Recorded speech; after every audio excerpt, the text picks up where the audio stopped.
Good morning, all. Just to update you that we are going live on YouTube.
Welcome, Professor Irfan Shah from Turkey.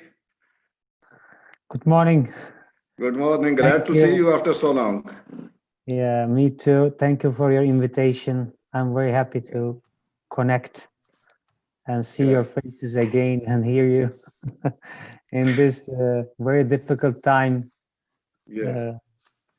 Thank you. Welcome.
We are still waiting for Professor Ali Rida Maju.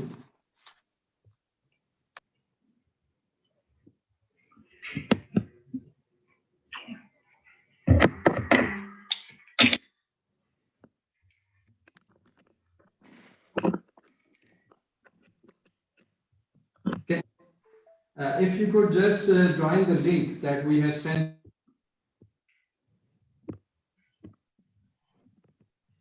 Yeah. Kenta Ozeki from Japan also have joined. Welcome, Dr. Ozeki. Yeah, thanks. Thanks for organizing. Ohayou gozaimasu. Ohayou gozaimasu. Oh, camera doesn't work. Yeah. Oh, yes. Okay. Glad to see you after so long.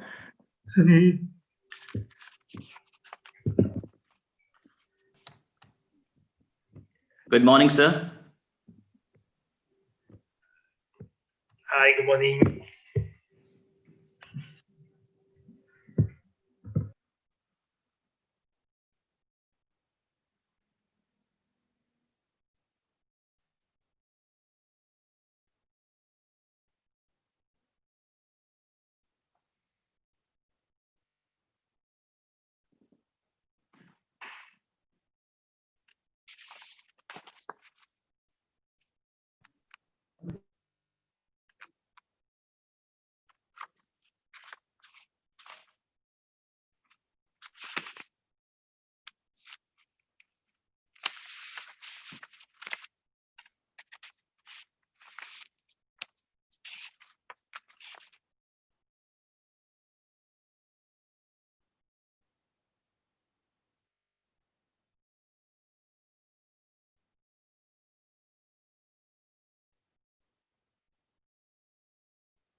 Okay, fine. Okay, thank you.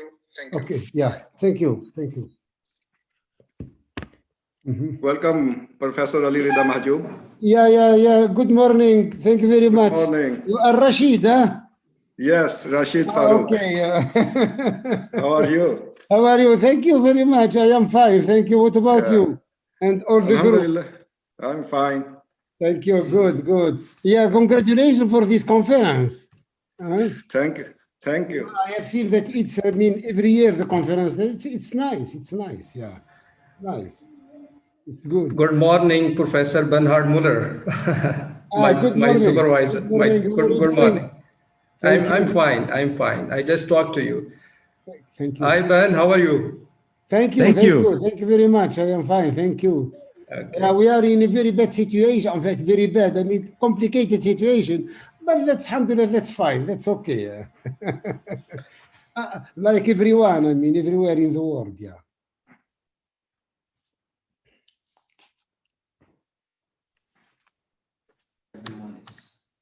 Good morning, Professor Muller. Good morning. Good morning. How are you? Fine, Alhamdulillah. Good morning. Good morning, everybody. Good morning, everybody.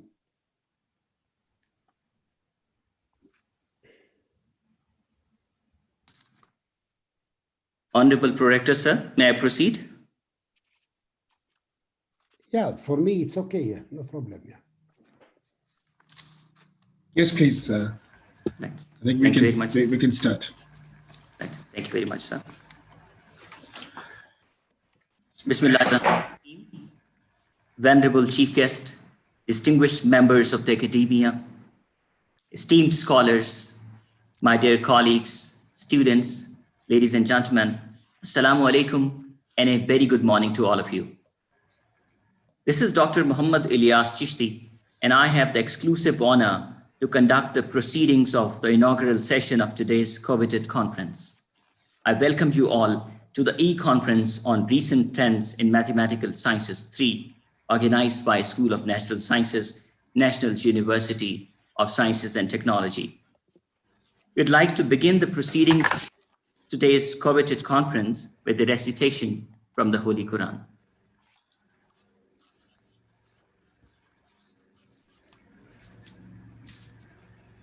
بسم الله الرحمن الرحيم अल्लाह के नाम से जो बड़ा मेहरबान निहायत रहम वाला है। اقرأ باسم ربك الذي خلق पढ़िए अपने रब के नाम के साथ जिसने पैदा किया। خلق الإنسان من علق उसने इंसान को अलग से तख्लीक किया। اقرأ وربك الأكرम पढ़िए और आपका रब बड़ी इज्जत वाला है, الذي علم بالقلم जिसने कलम के जरिए से इल्म सिखाया।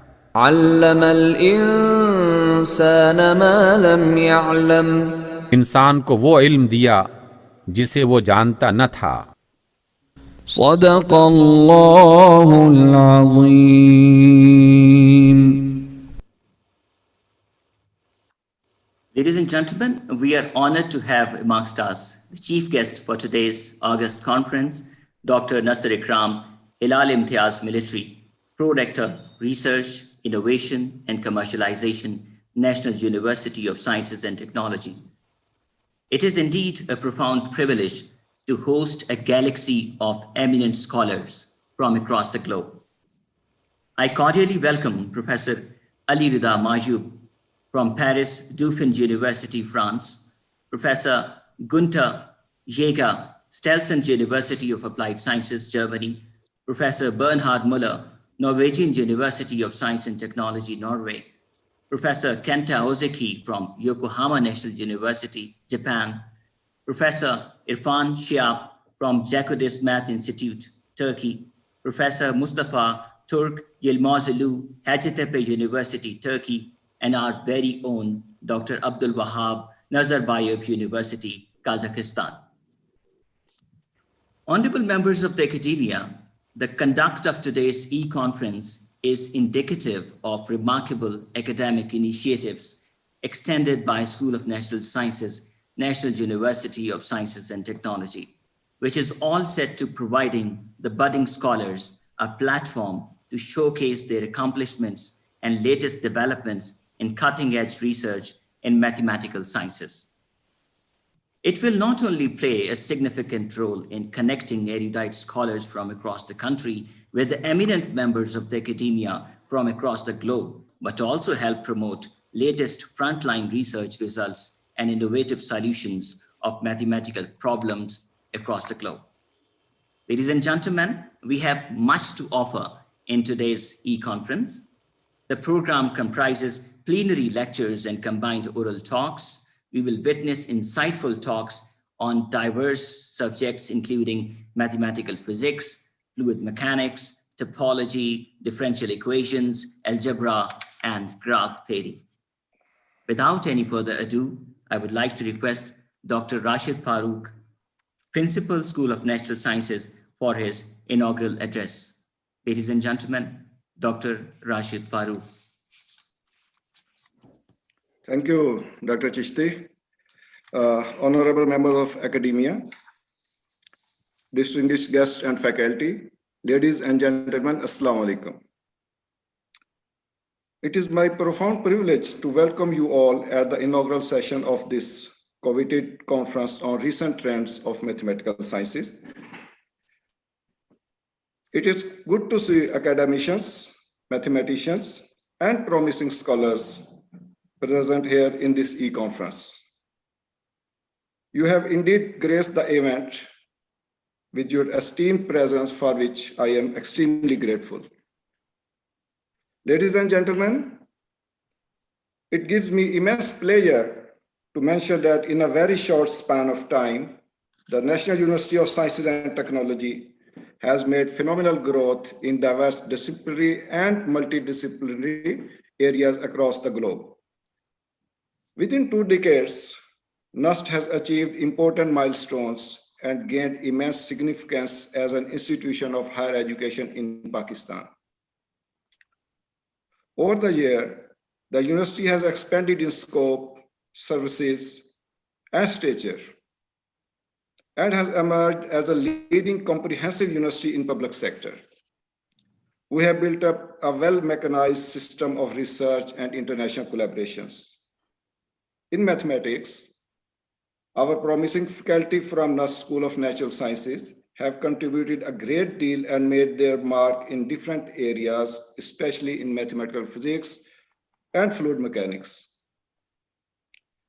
Taking this opportunity, I would like to convey my heartfelt felicitations to Dr. Miraj Mustafa Hashmi, the head of mathematics department, for being featured among top 2% researcher worldwide by Citation Impact for the calendar year 2019. He is among 7 NUST faculty members who were blessed with this exclusive honor and brought laurels to NUST. Holding conferences and workshops is an integral part of the academic culture. Our school has organized a number of such activities. Most of the proceedings arising from our collaborations appeared in international journals. NUST has always encouraged and supported its faculty members and students to participate in such national and international activities.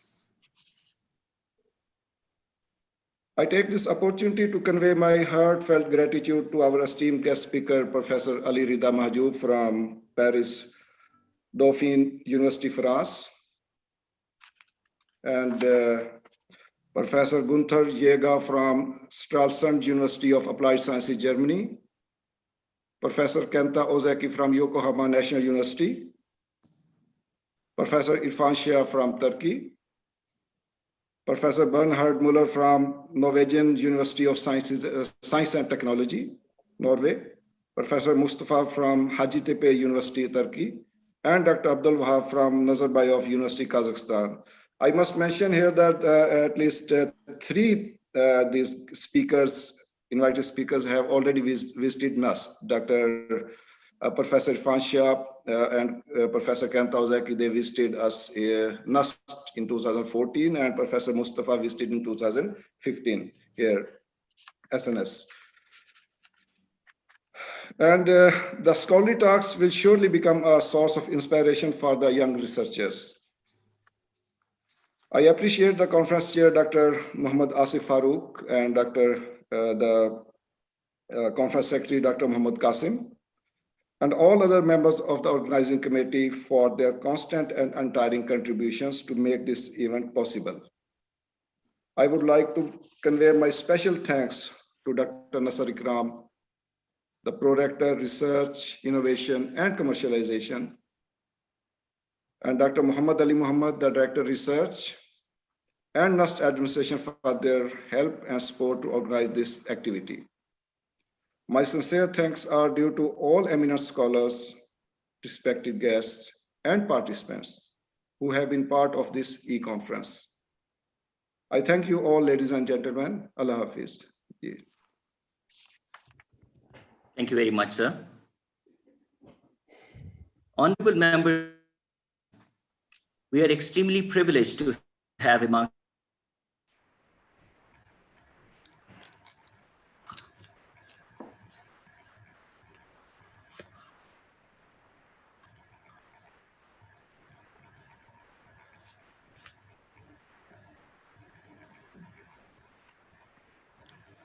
Doctor Chishti sir repeat कर दीजिए, आपकी आवाज cut गई थी, repeat कर दीजिए sir. We have been cut. I don't know. I didn't hear anything. Yeah, from after Dr. Rashid, I didn't hear anything. Yes, Dr. Chishti.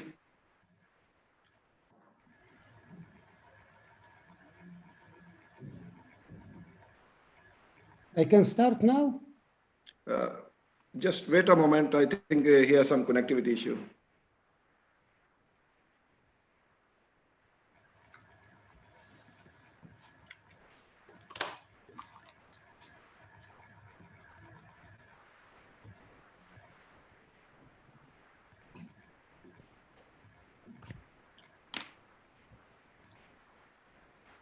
We are extremely sorry for the technical hitches we were confronted with.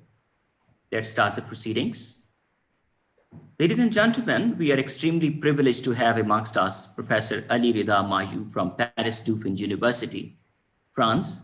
Dr. Mayoub specializes in operations research, combinatorial optimization, and mathematical programming. He has enriched academic profile and a number of distinctions to his credit. His research interests include applications in theory of graphs, operations research, combinatorial optimization and polyhedral theory, network design, integer programming, linear programming, and complexity theory. Dr. Mayoub has authored a number of books and a bulk of research articles on contemporary mathematical issues, which were published in renowned international journals.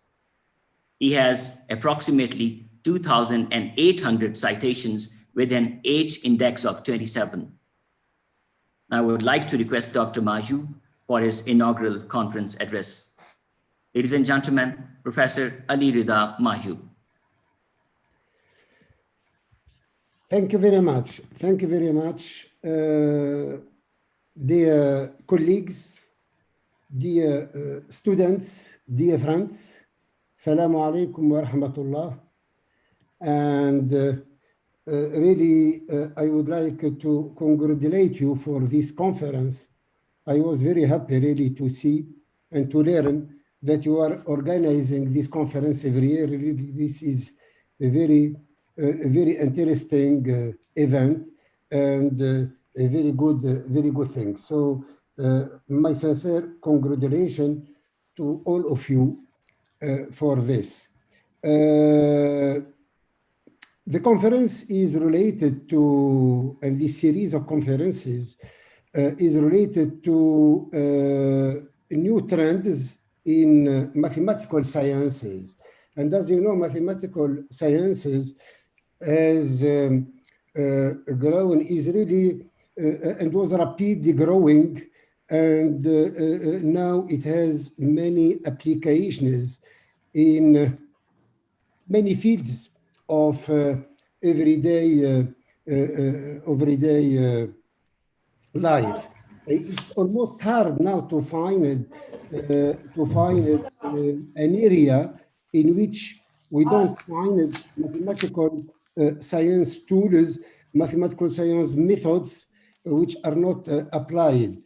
Mathematical sciences has developed a lot in this last 4 or 5 decades, and now every topic of mathematical science is an area, is a discipline by its own. Now, the state of mathematics, of mathematical science, is not the one 50 years ago. And each branch, each topic has application in more and more areas. Why? This because now the applied aspect, the practical aspect has developed a lot in the 3 or the 4 previous decades. Now every sector of life is using computers, is using calculators. Now the world is the world of calculation. We use computers to find better solutions to a decision, to a problem, to a situation. We need to optimize. Optimizing now is a very important keyword. Yeah, because we need optimization everywhere in all the branches of life. And this really has given to mathematical sciences really a new trend, a new improvement, a new evolution. Okay, and now everywhere we are using algorithms, we are using softwares, we are using optimization techniques. And among the applied, so I would like to focus on the applied things, among the applied areas in mathematical resource, we can find it, for instance, discrete mathematics. Discrete mathematics is really a very big area. It contains, for instance, graph theory, it contains mathematical programming, it contains combinatorics, integer programming, etc. And let's take, for instance, a graph theory, which is a main topic of this conference. This is a main area in discrete mathematics, and also it's a main tool for modeling real structure, real situations, like, for instance, networks, transportation networks, communication networks, maps, etc.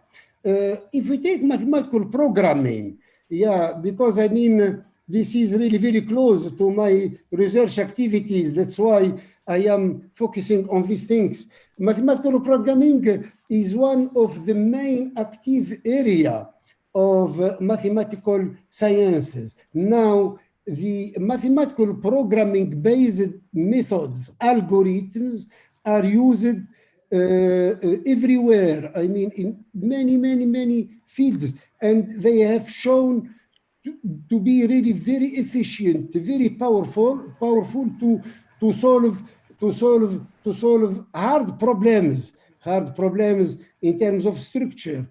And the importance of all these areas, of all these methods, has increased over time. Why?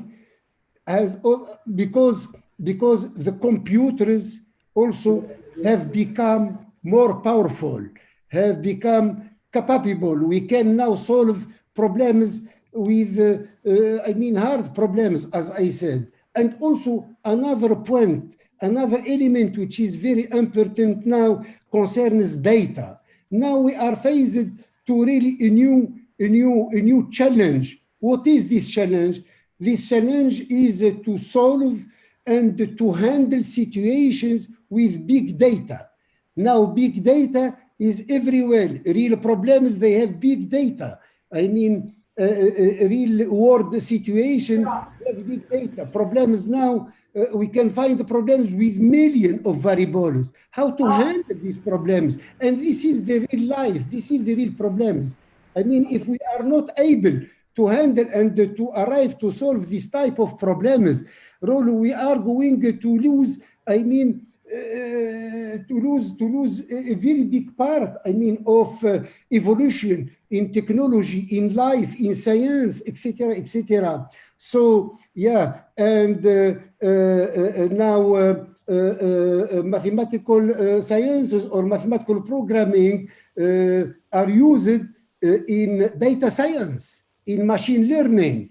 Okay, this famous new area, I mean, a new and old area, which provides learning techniques of data, of big data. I mean, to get very important informations from data. So yeah, this important. And also we are using also machine learning or learning techniques to improve our mathematical science techniques. For instance, now we are using data science to improve, for instance, the famous branch and bound algorithm, for instance. This is, I mean, a very, I mean, famous algorithm in integer programming, and also other techniques for solving combinatorial optimization problems, etc. So I would like to say now that to make the connection between mathematical science and machine learning or data science and computer science, these three elements really constitute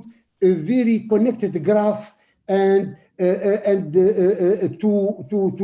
to dominate these areas, or to learn about these areas, this is very, very important for the future and for the, I mean, to face the new challenges in technology and in the evolution of our life, and to be able to handle big data and to solve hard problems and to handle real world situation.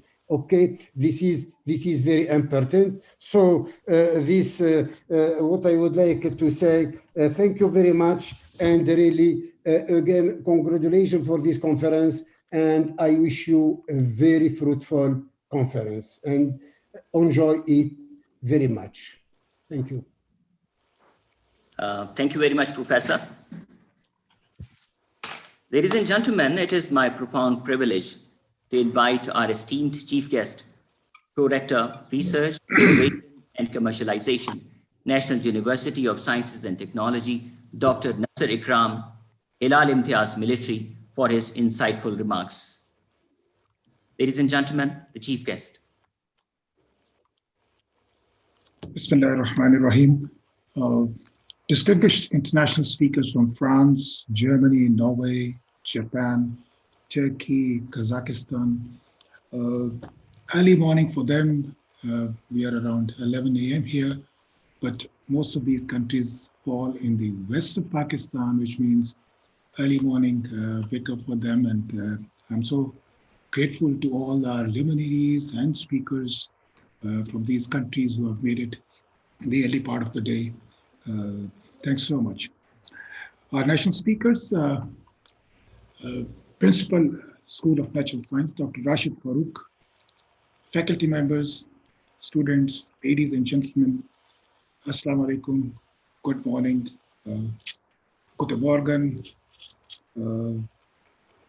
for Germany, and bonjour for France.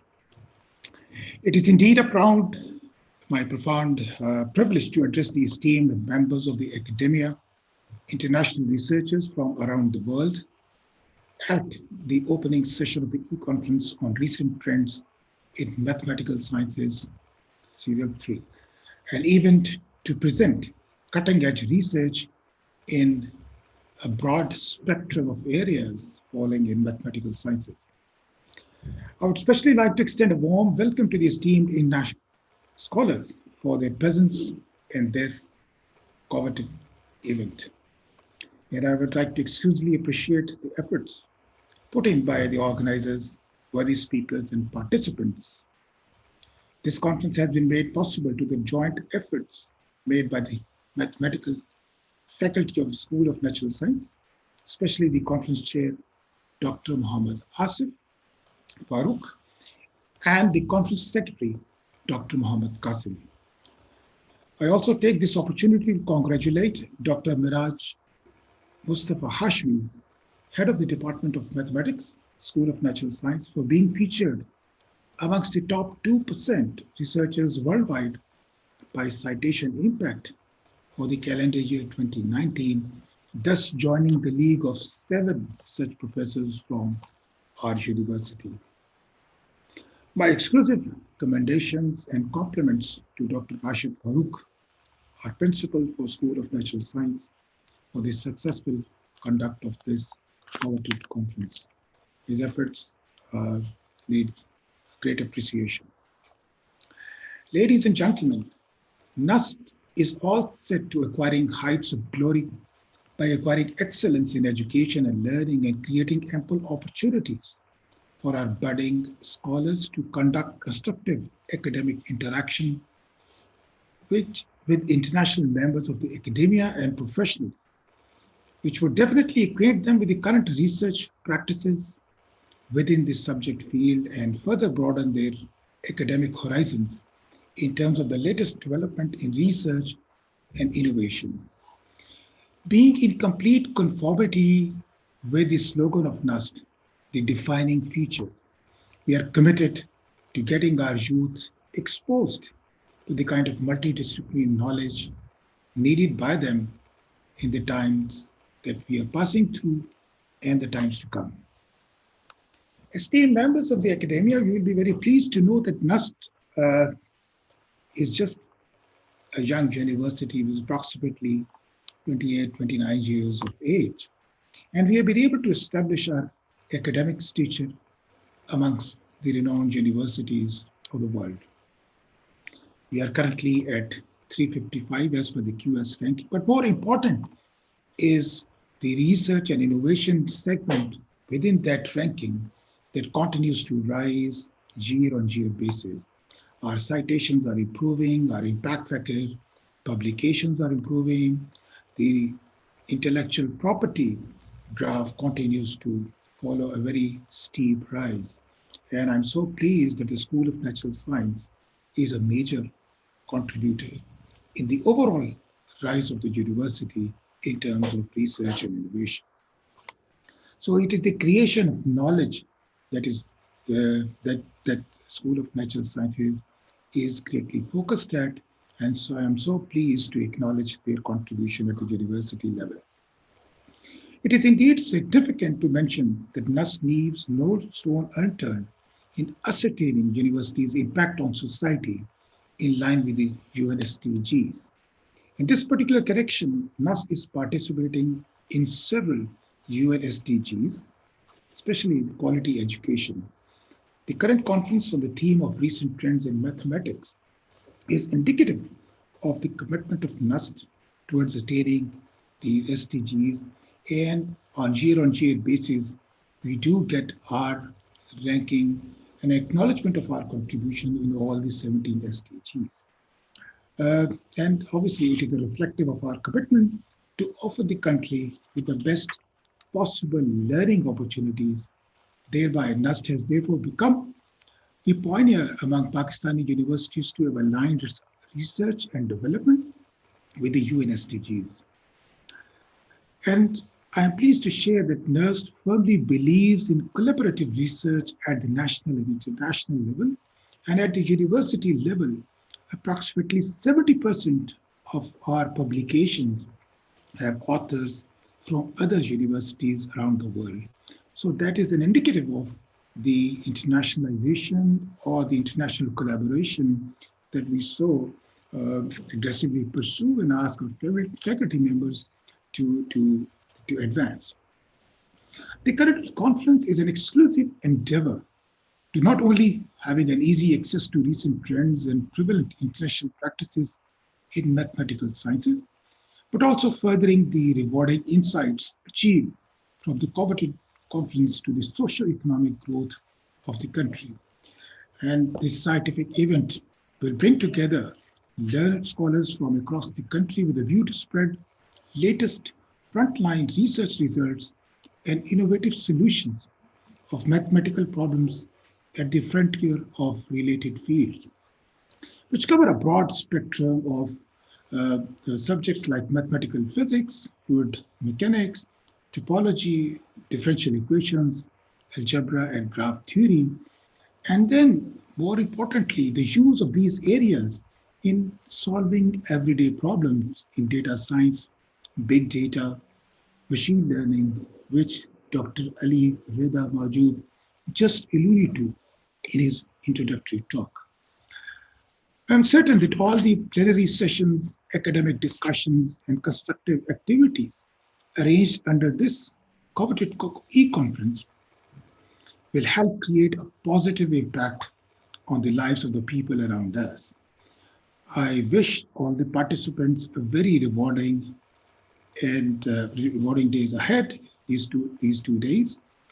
And I take this opportunity to once again convey my heartfelt felicitation to the School of Natural Sciences for having organized such a marvelous academic event.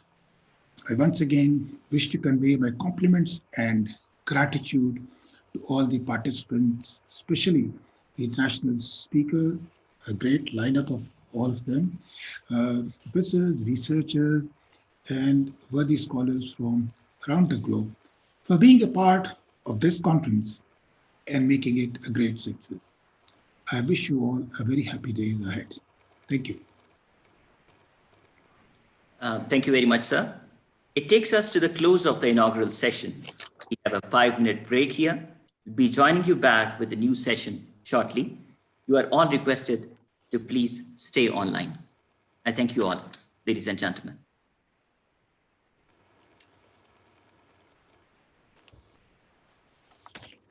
Thank you, sir. Thank you very much, sir. Thank you, Dr. Chishti.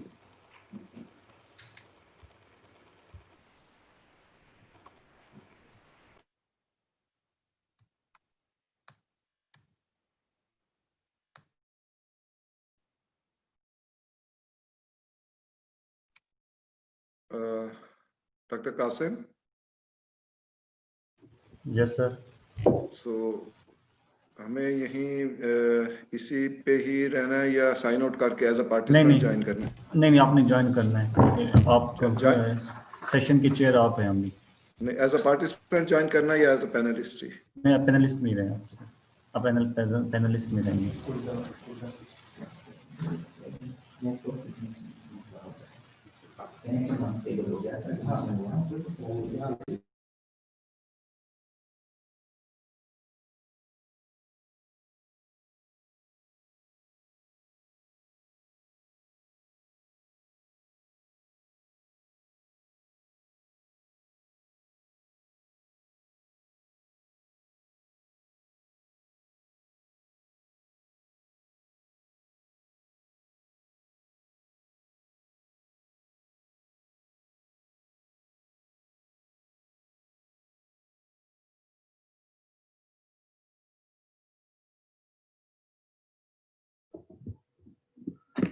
So, hello, organizers. I think I am a first speaker, so can I check whether I can share the slide? Yes, please, you can share the slides, no problem. Okay. Dr. I Rashid try. Farooq is sharing the session. I think.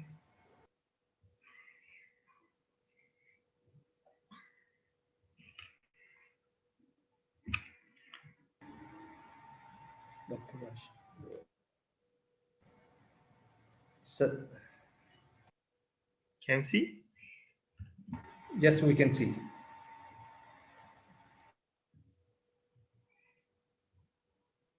Okay, thanks.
Sir, please, Sir Rashid, please start the proceedings.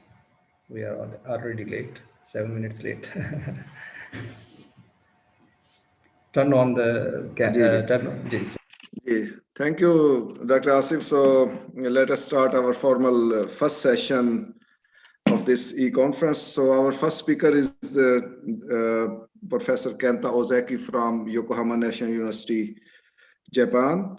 And he's an expert of graph theory and author of many publications. And as I mentioned in my speech, that he has already visited NUST in 2014 and delivered a talk here. So today he will deliver a talk on a list of orientation of a graph. The talk is around 40 minutes. So please, Kenta Ozeki-san, go ahead.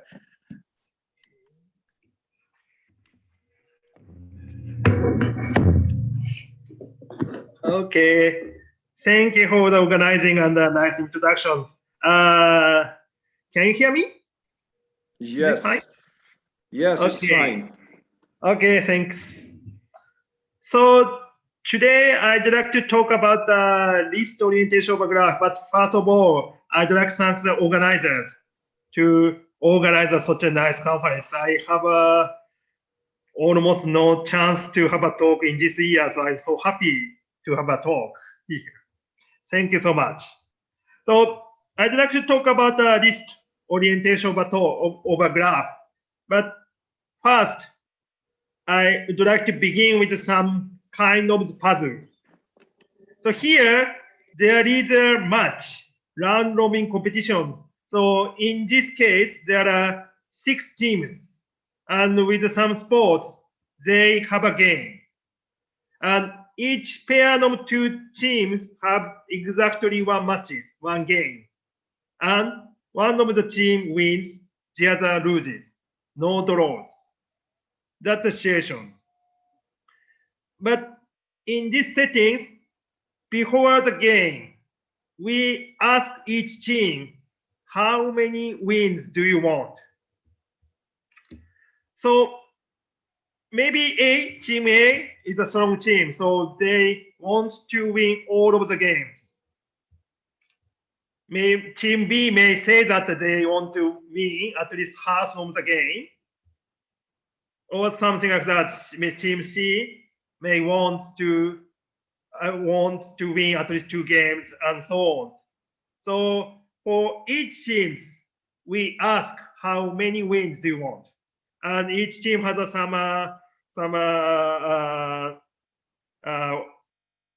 numbers of wins they want. So to be honest, I am not so interested in the winners, but I am interested in whether we can have a result which requires all of the team requirements, right? Or in this case, so if the result is like that, then we can check that all team satisfies their requirements. So team A wins all games, so and team B wins 3 games, and so on. So like that, we would like to find the result. We'd like to check whether there is a result which meets the requirements. That's a puzzle. To be exact, with these situations, so I call it normal. But for that situation, there is some good result by Randall. Randall gave criteria, necessary and sufficient condition for the existence of the result, which meets all of the requirements. So I say normal, but this means that each team says that they want to win at least some games. So at least 5 games, at least half game, at least 2 games, and so on. If each team says normal requirements, then we can use Randall's criteria to find the result. Right?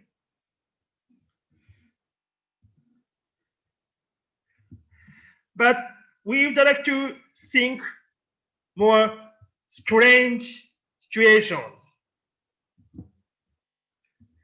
Okay, team A may say that they want to win at least 3 games, which means that they want to win 3, 4, or 5 games. That's, in a sense, normal requirements. But team B may be a strange team. They want to win 2, 3, or 5 games. So you know that in Japan, 4 is a bad number, so they do not want to win exactly 4 games. They want to win 2, 3, or 5 games. That's their requirement. Team C may be more strange. Team C wants to win exactly 0, 1, or 4 games. I don't know why, but Team C may say so. And so on. So each team says some numbers for the possible number of wins. So we are given such a requirement, and the problem is to determine whether there is a result of the competitions which meets all of the requirements. It seems so strange restriction, but anyway, we'd like to find a solution.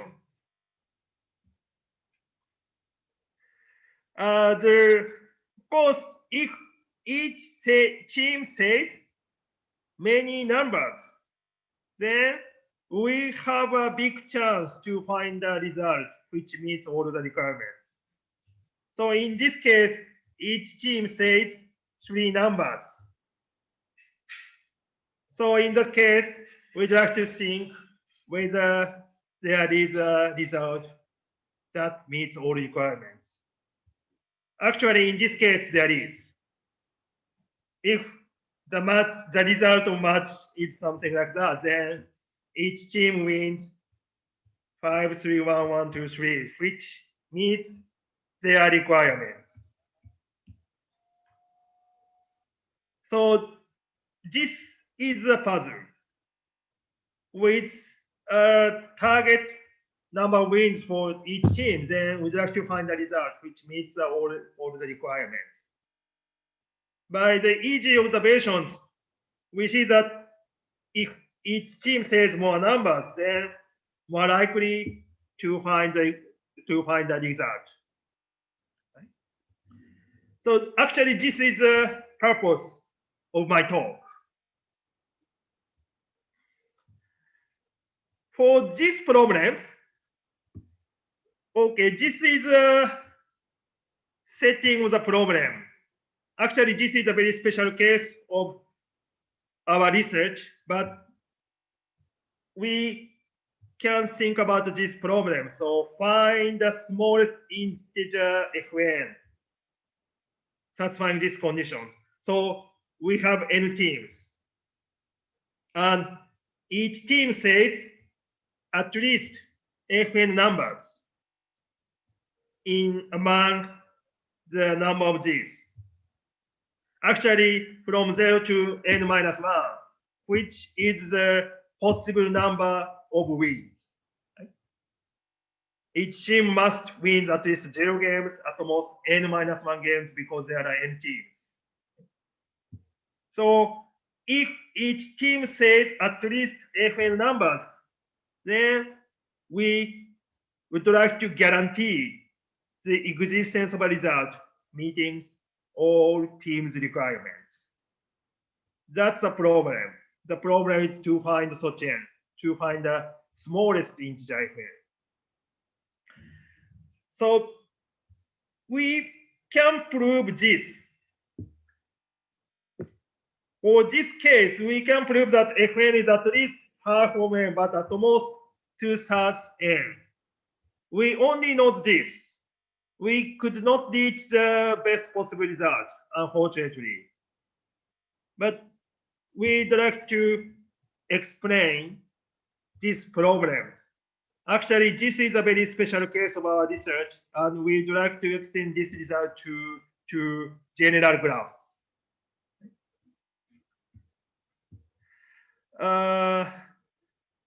Okay, we conjecture that this holds. Actually, the lower bounds attains, but we could not solve this case. So even for this case, actually, this is very, very special case in our research, but still we have an open problem. So if you are interested in this problem, then please think about this. And I hope you improve our bounds to 1,000 hopefully. Okay, this is an introduction of our research by puzzle style. So I'd like to explain L orientation of graphs. So in our research, we are given a graph. And we would like to give a direction to each edge. So like this. So we direct edge to each edge like that. So from top to bottom, from right to left, and so on. For each edge, we give a direction, and we call this operation an orientation. Right? So actually giving an orientation corresponds to having a gain. So for each vertex correspond to each team. And if those two have a match, and if the left wants to the right, then we give a direction. Right. So think about that. This is a game graph. So in this case, there are 5 teams. And along with those edges, we have a game. In each game, one team wins and the other loses. So in each game, we have a direction to each edge. So this is an orientation. And we are interested in how many wins each team has. So that corresponds to out degree in the graph theory. Out degree means the number of edges outgoing from that vertex.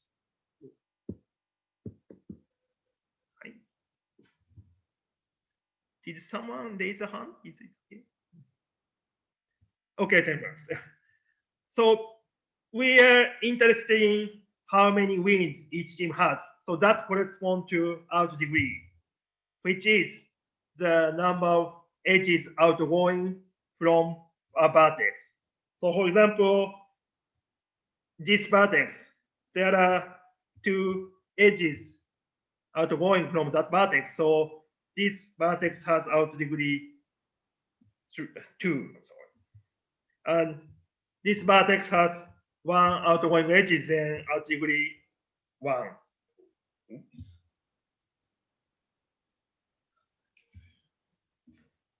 Sorry. Yes. So we are interested in out degree of each vertex. And the purpose of this talk is to find orientations such that the out degree of each vertex satisfies given conditions, the requirements of each team. So this situation can be set like this, formally like this. For each vertex, we have a list. We have a list L. Each vertex V has a list LV, which is a subset of the set of integers between 0 to the degree. This is the degree of vertex. So 0 is the minimum number of wins, where the team can win. And this is the degree, which is the maximum number of wins the team can have. So the degree, sorry, I did not have a definition of the degree here, but for example, if this vertex B, the degree is 3. There are 3 edges incident. For this vertex, this is W, the degree is 2. There are 2 incident edges. So actually the degree is the number of games where the team has. So this is the maximum number of wins. So each team has a list, which is a set of numbers which can be the number of wins. So for example, suppose each vertex say has a, oh, sorry about that. Each vertex has a list here. This is the list. So in that case, we can have a orientation like this. So this vertex has out degree 2. There are 2 outgoing edges which meets the requirements. This vertex has out degree 1, which meets the requirements, and so on. This vertex has out degree 1, and so on. So all requirements are satisfied. So L orientation corresponds to a result which meets all of the requirements in the beginning puzzle. Is that okay?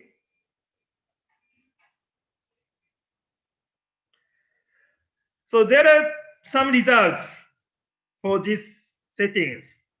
For example, one basic result is the case where each list is interval. For example, 1 to 3, it's an interval from 1 to 3. 0, 1, interval between 0 and 1. And 3, that's also interval from 3 to 3. So if each list is interval, it is known that this problem is polynomial time solvable. So in some sense, it's easy to solve. By the polynomial time algorithm, we can solve whether there is an orientation, which means that whether there is a result of matches which meets all of the requirements. But however, if the list is more general case, this problem is NP complete. So it's so hard to find a result.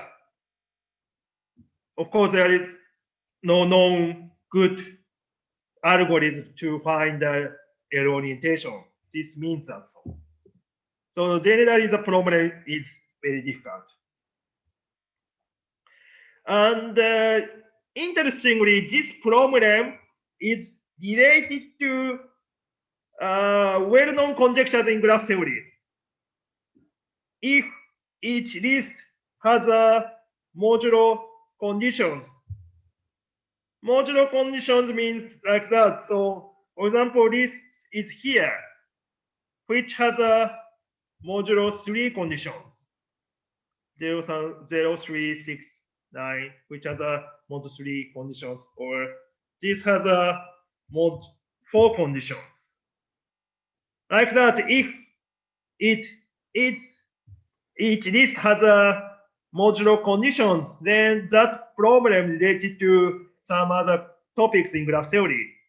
Or furthermore, this is related to focal theorem. So every map has a focal ring. That's a focal theorem. Sorry, I have no time to explain the relation, which is very interesting. But now I can say there is a relation. So interestingly, that L orientation is related to such a coloring problem, which was studied by TAT, called coloring flow duality or something like that. But anyway, this is an interesting problem. And we'd like to think about the general case in my talk. So actually, we'd like to think about this problem like a puzzle in the beginning. So we'd like to find the L orientations in a given graph G. But the problem is that if each list is so large, we'd like to guarantee the existence of L orientation. So the problem is how large the size is. This is a problem. But for that problem, we first need to think about this. For example, think about this graph, which has 6 buses. And all buses have degree 3. So each vertex has 3 edges incident. Oh, I'm sorry, there is 3 edges incident. So all buses have degree 3. So if you know about the handshaking lemma, then we can calculate the number of edges. Or if you don't know the handshaking lemma, then we can just count the number of edges. Anyway, this graph has 9 edges. Which means that this is a very important relation.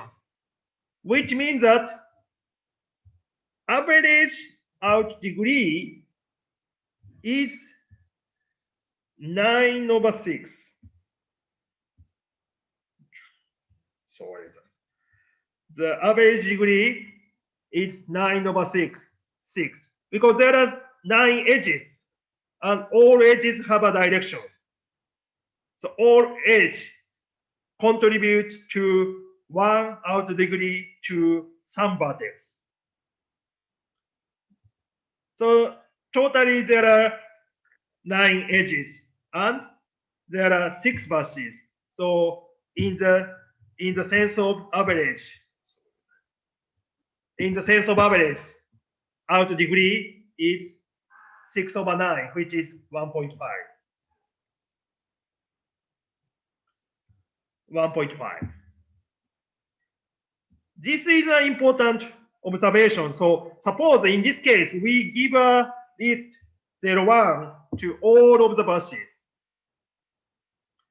We set list 0 and 1 to in all vertices.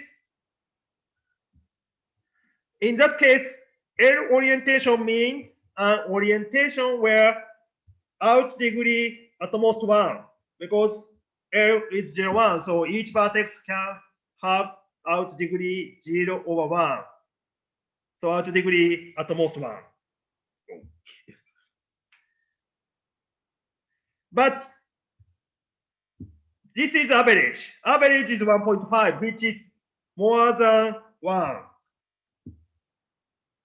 So this means that this graph doesn't have a L orientation for this set L,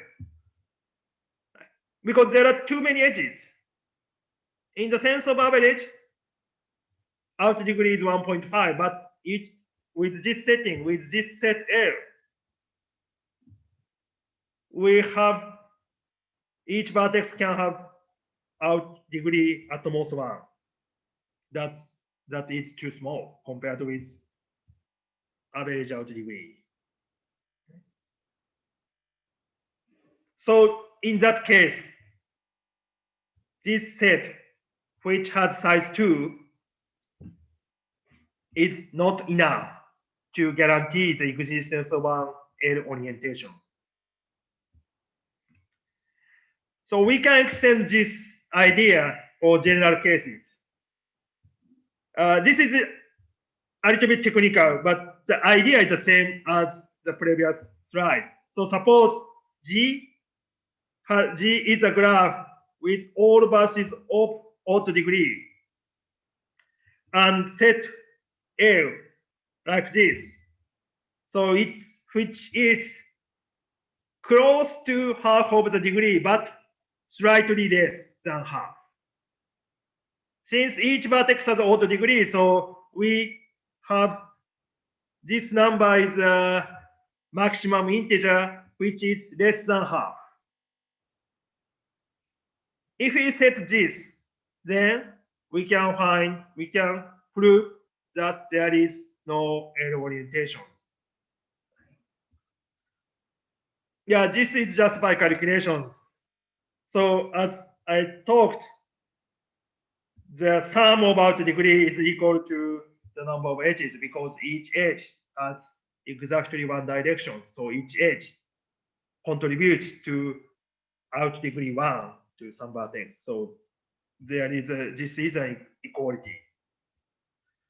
So this is very technical, so I may skip some part. If you are interested in them, please think about it or please ask me later.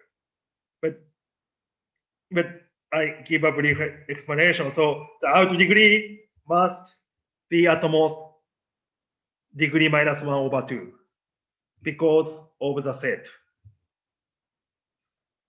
In the L orientations, out degree of each vertex is at most this value.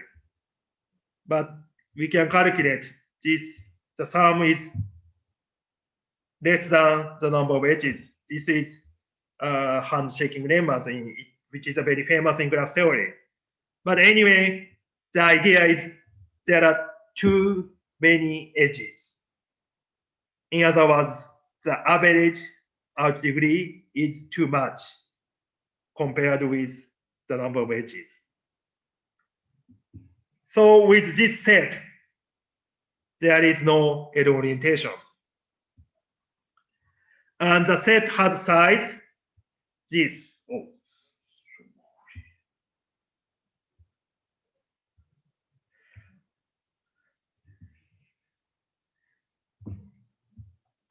So this set has the size this. So this means that this size is not enough to guarantee the existence of L orientations. That's why we assume a little bit higher than that result. So the size is degree plus 1/2.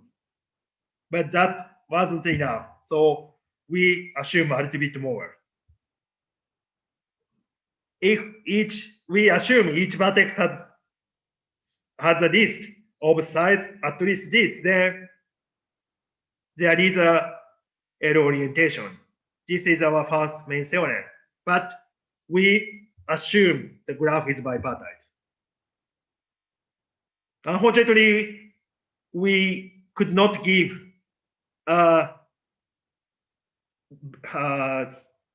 good result for general graph, but for bipartite graph, that bound is enough to find the L orientation. This is our first theorem. So this is a case of bipartite, but we'd like to think about a general case. But there is a difficulty in general case. Actually, that bound is not enough in general cases. In the case of bipartite graph, that's enough. But in general graphs, this is not enough.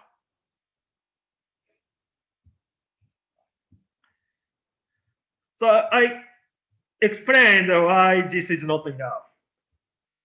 There are some examples. I think the easiest example is the odd cycle, where we put 0, 2 on each vertex as a list. So in that case, there are no L orientations because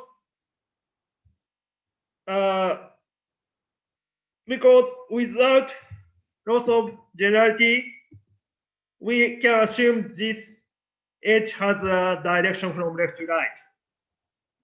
But since this vertex must have out degree 0 or 2, then 0 is impossible now. So this H must have this direction. But then for this vertex, now this vertex cannot have out degree 2. Then this must have out degree 0, which means we need these directions. So alternatively, we need a direction on those edges on the cycles. But there are no possible orientation on the last edge, since this is auto cycle.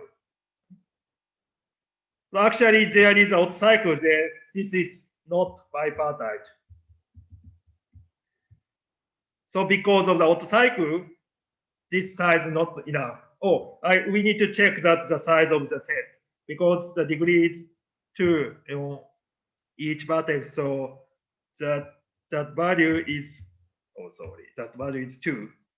So this is the same as the size, but there is no L orientation. There is another example that is a odd complete graph. So this is an example of complete graph on 5 buses, and we set this as a list. That's a little bit strange, but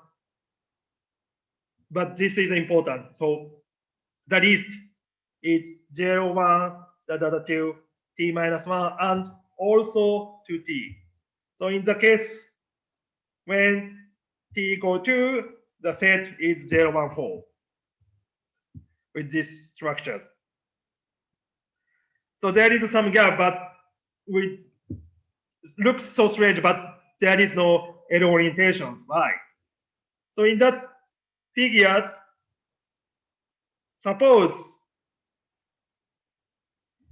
this vertex has out degree 4. So all edges are outgoing from that vertex, suppose.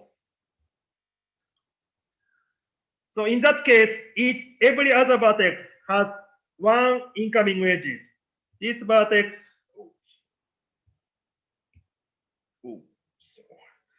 this vertex has one incoming edges already. So this vertex cannot have out degree 4. All other buses can have out degree 4, which means that all other buses can have either out degree 1 or 0.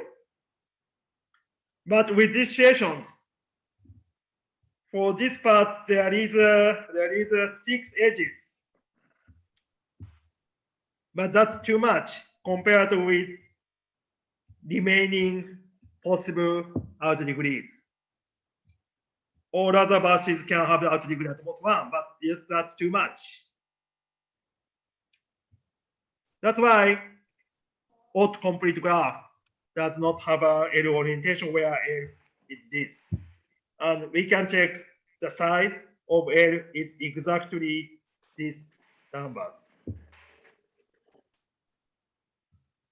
So this is also another example.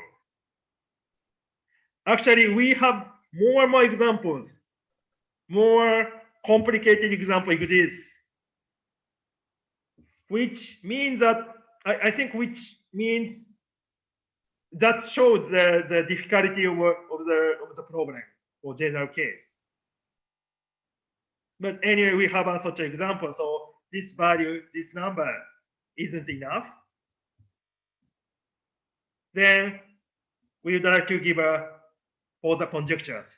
So that value is not enough. So we assume one a little bit higher. So this is our main conjecture.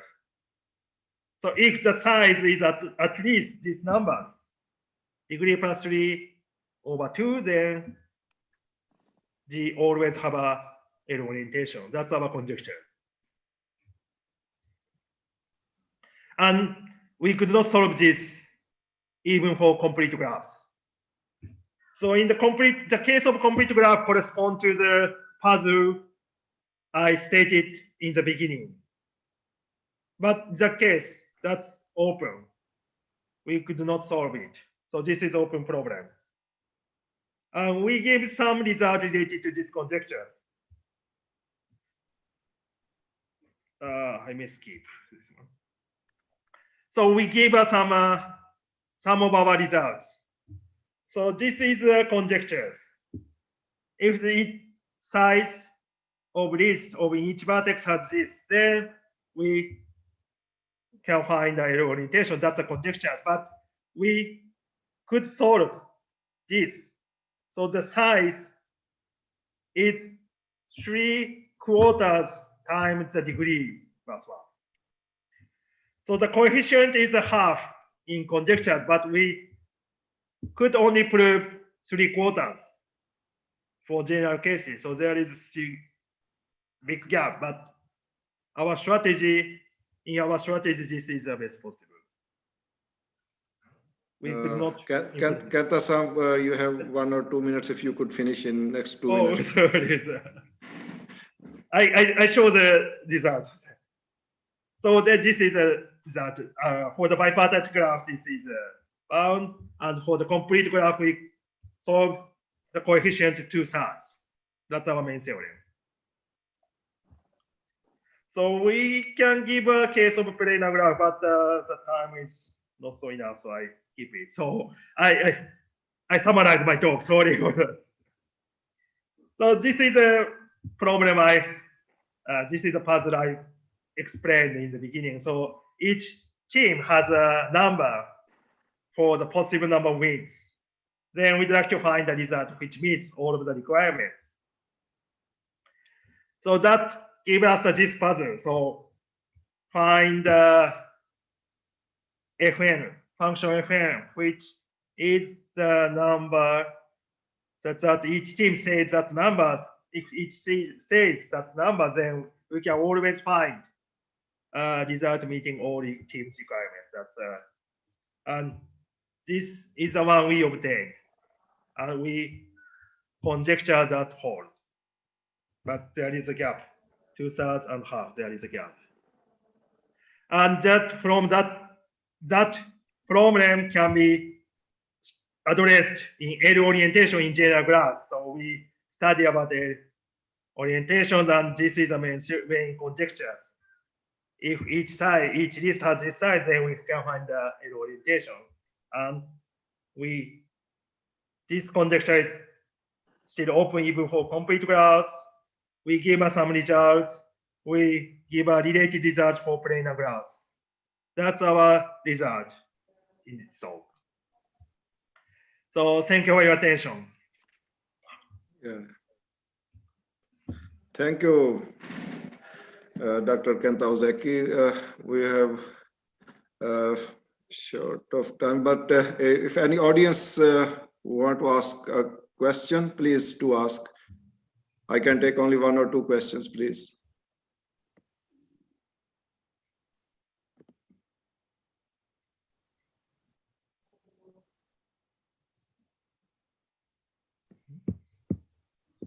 Yeah, I think no question. Thank you, Professor Kenta Ozeki, for a wonderful talk. Have a good day. And we next move to next speaker now. Next speaker is Professor Azad Akhtasliqi, who is a senior faculty member of NUST School of Natural Sciences, and he is expert of mathematical physics. And he will deliver a talk on foliation of space-times. So please, Professor Azad, go ahead. Okay, thank you, Dr. Rashid. Am I audible? Yes. Okay. Then let me first say a few words regarding the previous talk. It was excellent talk, the last one. Well, with keeping the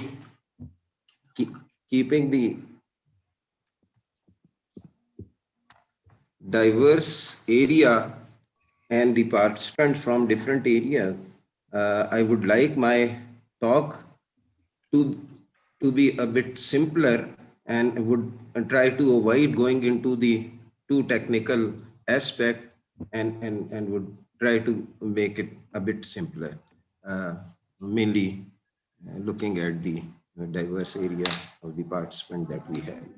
Okay, let me share the screen and talk so that we start. Okay.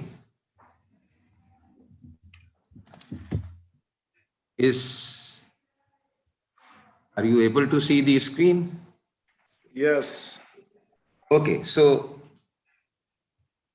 can I start, Dr. Rashid, now?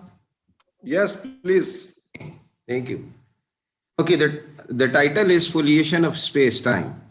And I would go through this outline that what is foliation, and then why do we need to foliate a space-time, and then what is the basic idea and to foliate the space-time, that is how to foliate some given space-time. And then I'll give few examples, that is foliation by flat spaces, and then foliation by case surfaces. That is, case surfaces means the surfaces having zero or constant mean extrinsic curvature, and flat means the surfaces having zero intrinsic curvature. And then if we have time, and we inshallah will have, I'll give the example, last example in details. So starting with what is foliation, it is just decomposition of a manifold M into a sequence of sub-manifolds, all having same dimensions, say Q, such that each and every point of M lies in one and only one of the sub-manifolds. This is called a foliation. So just forget about this definition. A very simple example, the simplest one perhaps, that if we have a two-dimensional plane, xy plane, then y equal to some constant, say, is a line parallel to x-axis. So y equal to c taking all values from minus infinity to infinity is indeed a foliation of the xy plane. Not only y equal to c, if we can take the any other sequence of lines with same slope. So y equal to mx plus c with m fixed and taking all values of c, it is the foliation. So foliation is just the slicing of the original space by subspaces. Now, if we go to 3 dimensions, for example, then we can slice up the 3-dimensional, say, Euclidean space by planes, parallel planes, maybe parallel to x-axis or any other sequence of parallel planes. But we can also think of each plane as a union of lines. So each plane can be foliated by lines. So in principle, a 3-dimensional space can be sliced with a 2-dimensional sequence of planes or 1-dimensional sequence of lines even. So that leads to this following codimensions. And what is the codimension? If the original space or manifold is a bit, it has a housed out space with some structure. So just forget about the manifold. It is some space. So if we have a space with dimension n and the subspaces that we foliate with, they have a dimension q, then n minus q is called the codimension of the foliation. And a foliation of codimension 1 is known as foliation by hypersurfaces. So codimension 1 means if we have an n-dimensional space, then the subspaces could be of n minus 2 dimensions or n minus 1 dimensions or n minus 3 dimensions, but the one set of subspaces where it is the sequence of subspaces where it has one less dimensions than the original space, such foliations are called by foliation by hypersurfaces. So a 3-dimensional space foliated by 2-dimensional subspaces is foliation by hypersurfaces. A 7-dimensional space foliated by 6-dimensional subspaces is again foliation by hypersurfaces. So that is the hypersurface, the concept of hypersurface. Okay. Now the question is, in general relativity, for example, in the study of space-times, why do we need this type of slicing? So the main reason is that in general relativity, the concept of a given moment of time is ambiguous. As there are no global inertial frames, so defining time is an issue as we go to. In special relativity, we do have the inertial frame and we can define the concept of time with respect to an inertial observer, but in general relativity, this is not possible. And a more concept, that is the concept of time slice or a 3-dimensional space like hypersurface, replaces this concept. And the intuitive phrase at a given moment of time in general relativity translates as on a given space like hypersurface. So if we have a 4-dimensional space-time and we have a sequence foliation of that space-time with hypersurfaces, that is with 3-dimensional subspaces, and they have the structure of being space-like surfaces. What does that mean? Okay, is if you have in very crude manner, I would say that something orthogonal to the time component crudely. So if we have sequence of space-like hypersurfaces, that is one less dimension surfaces, and then the sentence at a given moment of time is replaced by on a given space-like hypersurfaces. So we move on to in some direction, in some sense of time, on different hypersurfaces. So we move on different hypersurfaces. So main point is that the foliation provides a time, some meaning to the time in general relativity.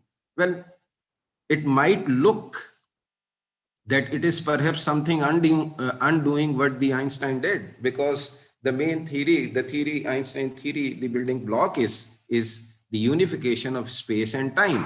And here we are saying something that going back into something space and time, but that is not the case indeed, actually, because here we maintain all the structure and geometry and provide in some sense to deal in intuitive manner. Not only this, if we need to deal or do quantum mechanics, one needs to write the commutator brackets and all these. To do quantum mechanics in general relativity, one needs to have some meaning to the time, to define equal time commutator relation. So for that purpose, one needs some meaning to the time. Not only this, that it provides a time parameter, indeed, it also foliation helps to understand the geometry of the underlying space-time. Okay, so with this, the question next is how to do the foliation, how to foliate a space-time.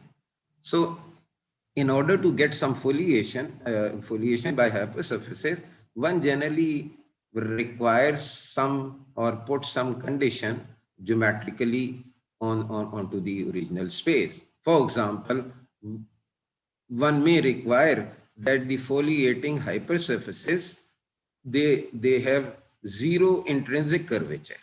So all hypersurfaces have zero intrinsic curvature.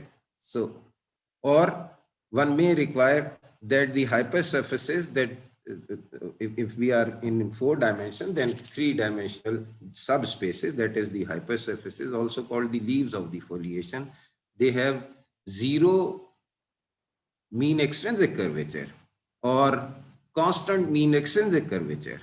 It is not always possible to get the foliation of zero mean extrinsic curvature. Then people do look for constant mean extrinsic curvature, and then the different values of the curvature provides indeed the time parameter. So these are the main assumption that one takes, but there could be some other. Okay. Now let's go to a foliation by this first, where we require that the hypersurfaces are flat. In other words, the hypersurfaces have zero intrinsic curvature. Well, this RIJKL, it is a Riemann curvature tensor.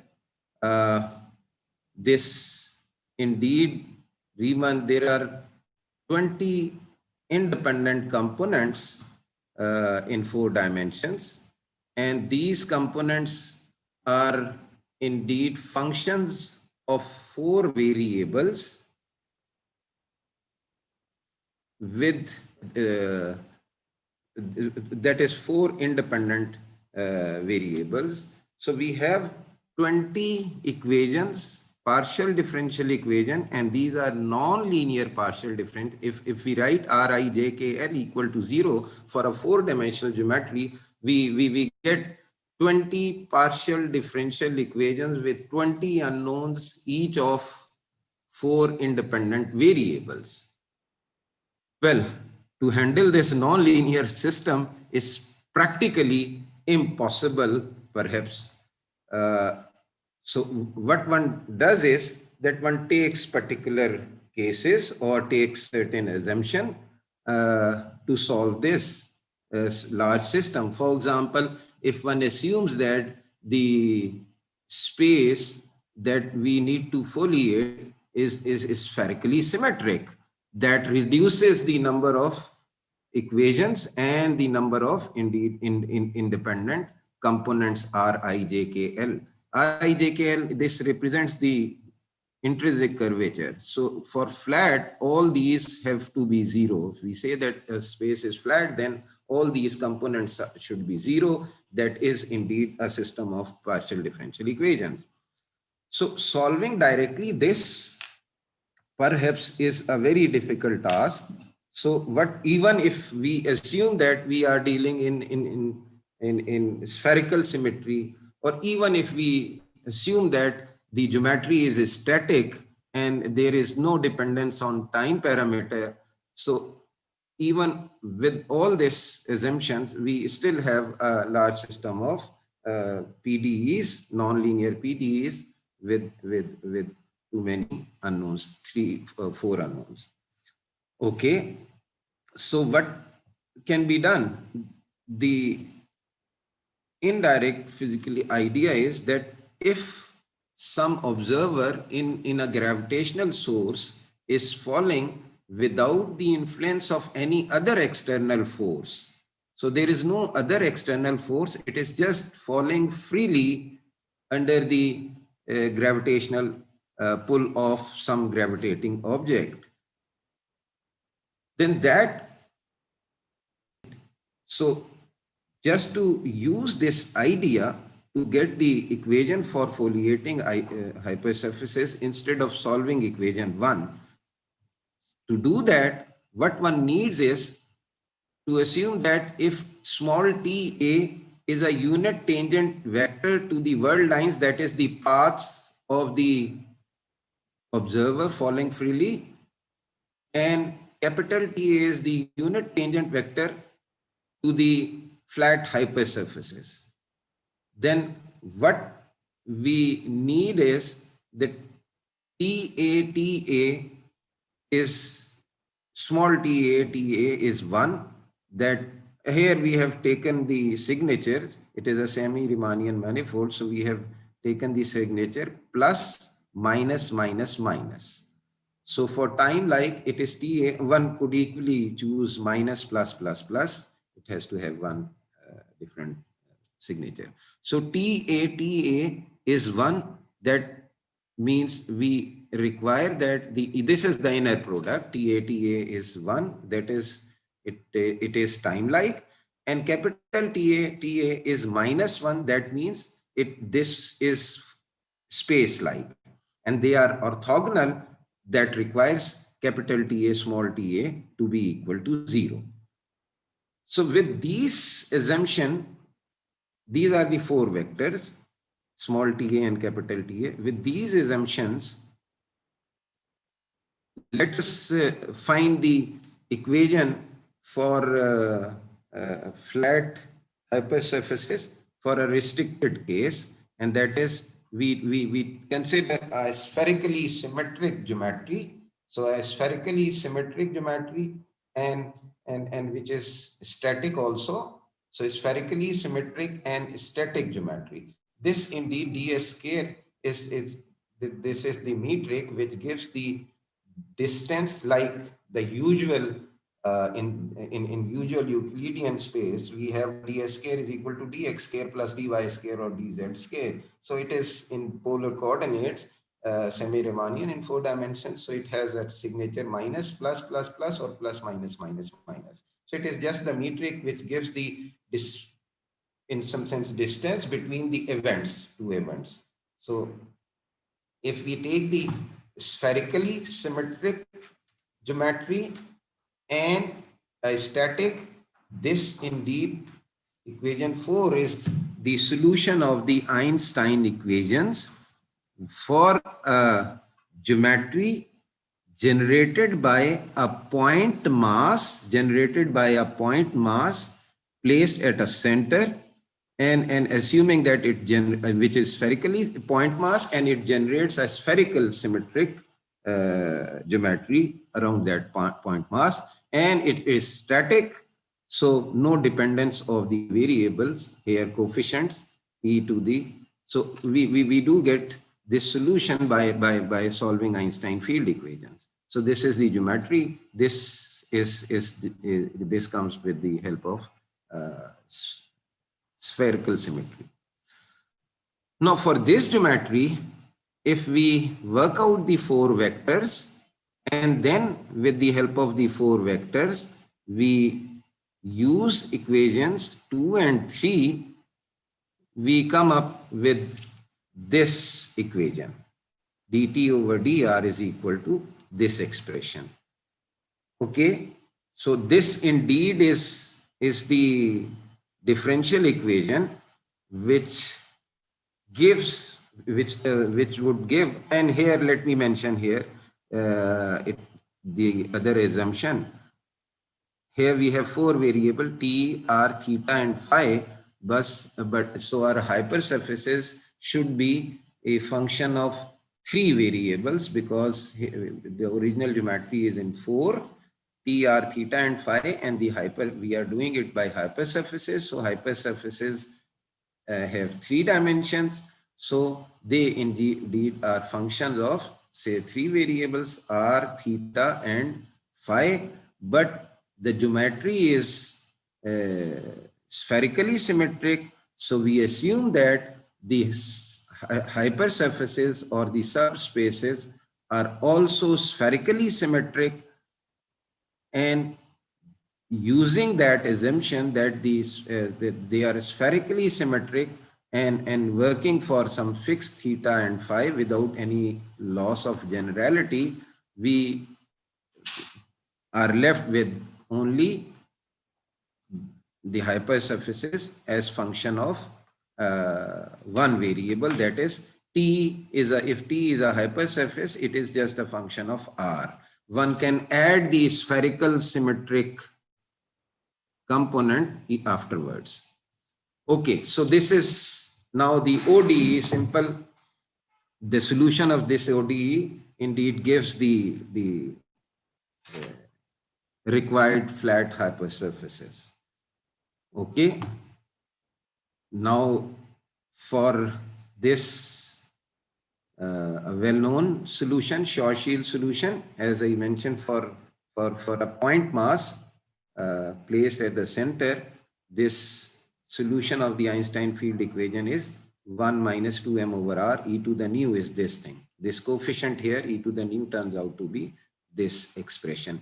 Here let me mention that we are working in the units which are called as the gravitational units, where the speed of light c is taken as 1, the gravitational constant g is taken as 1. So if we choose these are the gravitational, known as the gravitational units, c equal to g equal to 1, then the units of length and mass and time, they all are same. Very simple. Distance s is equal to vt. So if here we have s is equal to ct and c is chosen as 1, so s is equal to t in those units. So time and distance have same. Similarly, from Newton's law of gravitational, F is equal to g m over r square. Capital G, Newton's gravitational constant, if we choose that equal to 1, then the units of mass and the lengths are also same. So here m and r have the same units, of course, in the gravitational units. Okay, so if we have this e to the nu for this solution of the Einstein, then this can be integrated using e to the nu equal to this thing, and the integration of this gives us this result. Here Tc is the constant of integration, and for different values of this constant of integration, we get different hypersurfaces T. Well, there is a bit of detail here, but I would avoid the details here and will give that detail about the coordinates and change of coordinates in the last example. Here I would just present this results and will give the details about the, let me just mention here, for in equation 6, if you have r equal to 2m, then this is 0. e to the nu is 0. And here we have a factor e to the minus nu, that is 1 over 1 minus 2m over r.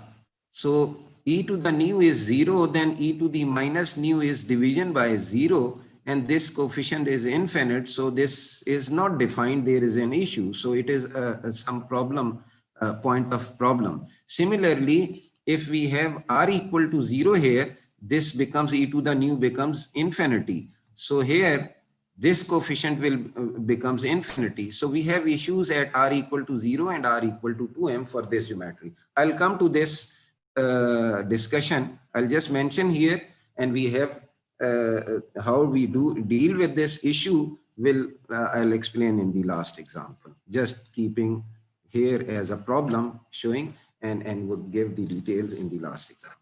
Okay, so to do that, we need to do the change of variables, and that I would also show in the last example. Here I would like to go a bit quickly to just show you the result. So by changing the variables from t and r going into some other variables, if psi and xi, I'll give the details in the last example. So this solution can be expressed in terms of new variable if psi and xi in this manner, and can be plotted here. So this figure is indeed shows the curves, different curves show the flat surfaces, and this is the geometry that we are discussing here, and these are the flat surfaces. So it shows not this one, we've shown that this fulfills the whole block and foliates this. So we do have the foliation by flat surfaces, at least of the Schwarzschild geometry. The next is e to the nu. It is the solution e to the nu is 1 minus 2m over r plus q square over r square. It is the solution of the Einstein field equations due to a point mass m with charge capital Q. So if we also have a charge, then the solution of the Einstein field equation is again this metric given by 4 with e to the nu now given by 1 minus 2m over r plus q square over r square.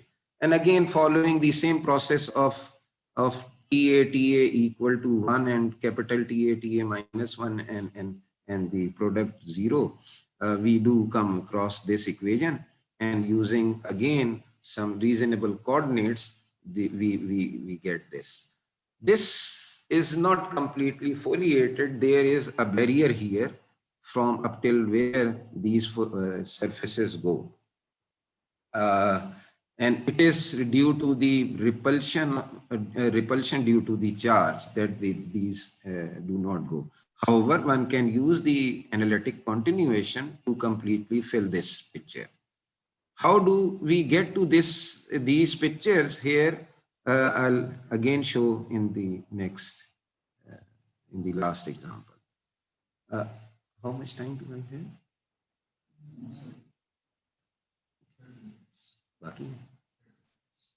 Okay. Foliation by case surfaces. Now the other, that is foliation by surfaces having constant mean extrinsic curvature. Now to get the equations that would lead us to the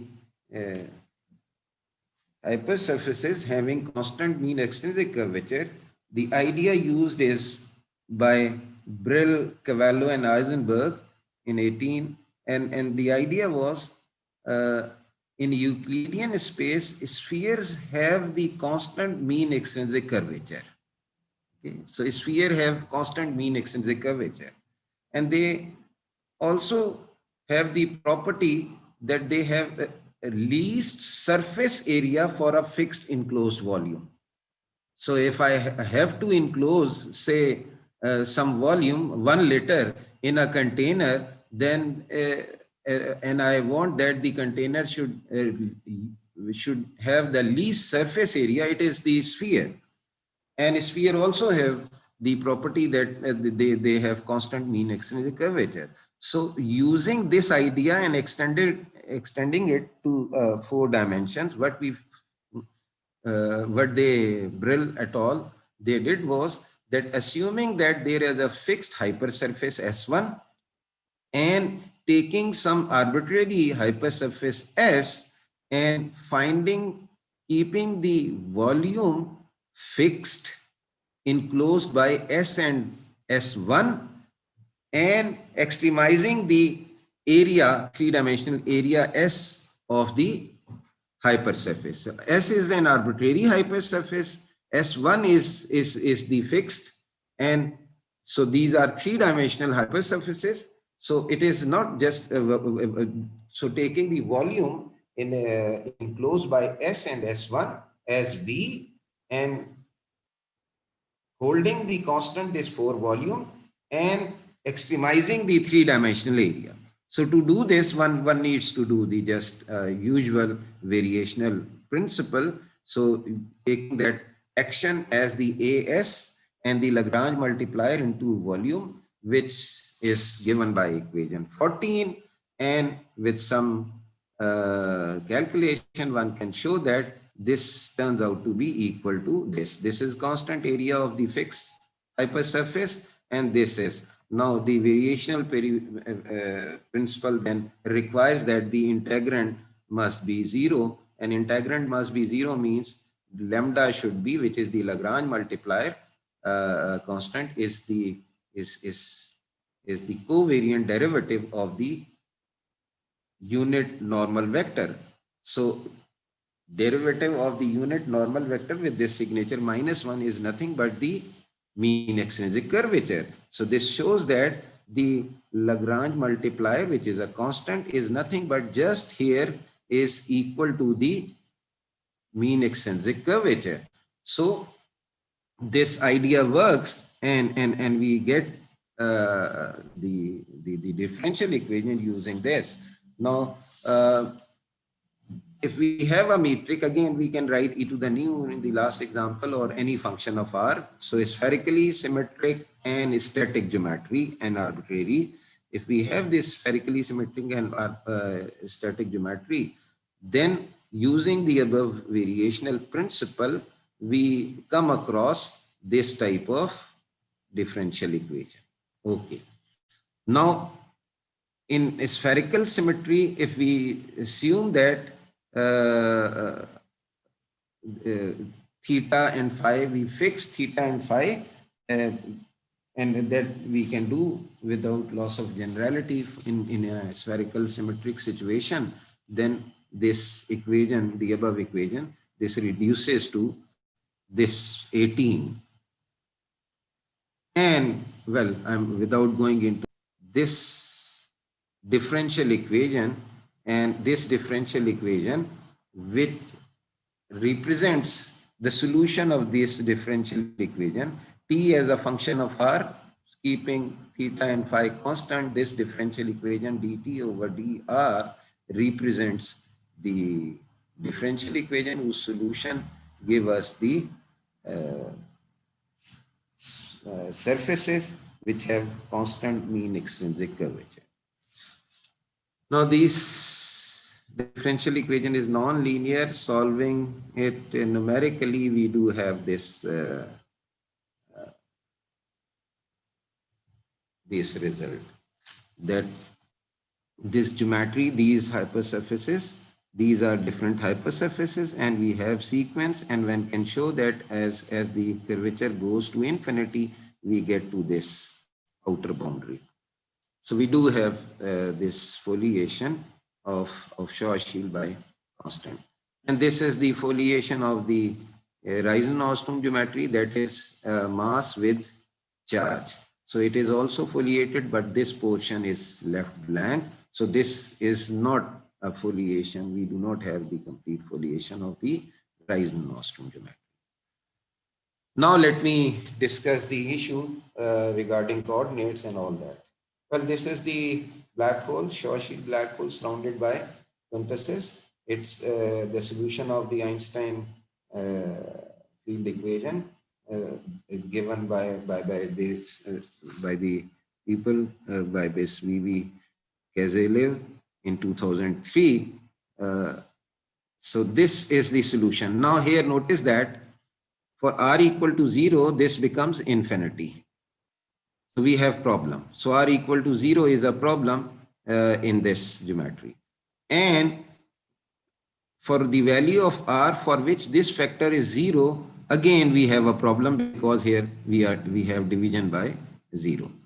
So putting this equal to 0, we get these two values, 1 plus minus. So it is a quadratic equation, simple quadratic equation. So solving this, putting this equal to 0, we have this. So these are the 3 points for r equal to 1 plus 1 minus 8 alpha m over 2 alpha. Of course, this would be real if alpha and 8 alpha m is less than 1. So if it is less than 1, we have 2 roots, and then for these two values, this factor is 0. So we have a problem. The geometry is not defined. The metric is not defined. And r equal to 0, again, we have a problem. This is not defined. Well, graphically, one can see that this is 0 and this is not a big. So it is, then the question comes, we have a singularity, the metric is not defined. Is this singularity a physical singularity, or it is appearing because of the bad choice of coordinates? What do we mean by bad choice of coordinates? Well, a trivial and very simple example. If I have a Cartesian coordinates and if I say that give the Cartesian coordinates for the origin, then one can easily give and uniquely defined as 0, 0, no issue. But the moment we go to polar coordinates r and theta, now if I ask you, give me the values of r and theta. So r is 0, what is theta? There is a question, because in the transformation, what you have is theta is equal to tangent inverse y over x. So tangent inverse 0 over 0, it's something so indeterminate. So there is nothing wrong physically with the origin. However, origin is perhaps not defined very well in polar coordinates. I can't give explicitly value of r and theta. R is 0, but theta is some question mark. But in Cartesian coordinates, there is no issue. It is the 0, 0, x0, y0. So this is what we mean by sort of coordinates not suitable to deal with. So origin is not a good place to deal in polar coordinates. So similarly, in the same sense, we would like to know that here the geometry is this, these coefficients are not defined. This is infinity at r equal to 0, and this is infinity at two other values of r. So r equal to 0, r equal to r minus, and r equal to r plus. These 3 points are of singularity. So we put the question, what type of singularities they are? Are they due to the bad choice of coordinates? If that is the case, we can then try to work out the transformation and go to a coordinate system where we do not have this issue. And if it is a physical singularity, we can't do anything about that. To do this, to check that, one works out invariants of the theory. So there are invariants of the theory, Ricci scalar, and there are other invariants. One works out those invariants, and the invariants are independent of the coordinates. So using that values of the working the invariants, one finds whether the singularity is coordinates or the essential singularity. If invariants are well defined at these points, then this is the coordinate singularity. If invariants are undefined, then this is the essential singularity. In this case, one finds that r plus and r minus are the coordinate singularity and can be removed with the help of some transformation. And this r equal to 0 is the essential singularity. We can't remove that anyhow. So knowing that r plus r minus are the coordinate singularity, one takes the transformation. There is a there is a whole process of doing that, and now the basic idea is given. One transforms the coordinates from tr. Now I would transform it to some other coordinate system such that this singularity is removed. So taking theta and phi constant, so we have dt equal to this, where f of r was this. And one integrates and defines t, and then this constant is taken as p and q. These p and q are new coordinates, and then to see further, this in these new coordinates p and q, the singularity, one can write the metric and the singularity is removed. But for convenience, one takes these coordinates into a compactified form, which is finally, let me show this one, and gives writes the metric in this new coordinates at the end, using all these transformations, going through all this process.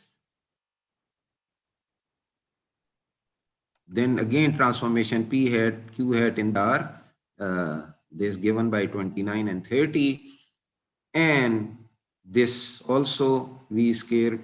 And let me mention here, plus and minus signs are, I'll just mention in the next slide. So from v and u, finally one takes this. So it is r going from 0 to infinity, t from minus infinity to infinity is now in a bounded region, and it's compactified. Well, here this is the r plus first singularity, and this is the r minus second singularity. There is no process which can lead you to a coordinate system which behaves well and goes through from here to here. This is r equal to 0, and this in compactified coordinates, this corresponds to r equal to infinity. It is just like writing r going from 0 to infinity as tangent of psi is equal to, say, r. So psi goes from 0 to pi by 2 is equivalent to r going from 0 to infinity. Okay. So this corresponds to r equal to infinity, this r equal to 0. This is the singular point coordinate singularity r minus, this is r plus, and there is no way that one can transform these coordinates which are well behaved at r equal to r plus and r equal to r minus also. So one transforms the coordinates that are well behaved from infinity to r minus here, but they are singular here, and there is another set of coordinates which is well behaved from r plus up to r0. So one works in one coordinate system, psi plus, xi plus in this region, and in between one can match and go to psi minus and xi minus, and can further go on to work in this region. So one needs two coordinate patches to do this. This is the maximal extension of this same picture. This is the maximal extension of the same picture. And in this, the equation that we had written for the constant mean extrinsic curvature, this in these psi xi coordinates becomes this, and solving it numerically, I think I've already gone above time. So I'll finish this here, leaving this, just showing the result that this is, then we do get the foliation of this geometry also. Okay, thank you. Thank you, Professor Azad. If any audience have question, please ask question. Any question from the audience, please? Aslam Saab, please, you can ask the question, Aslam.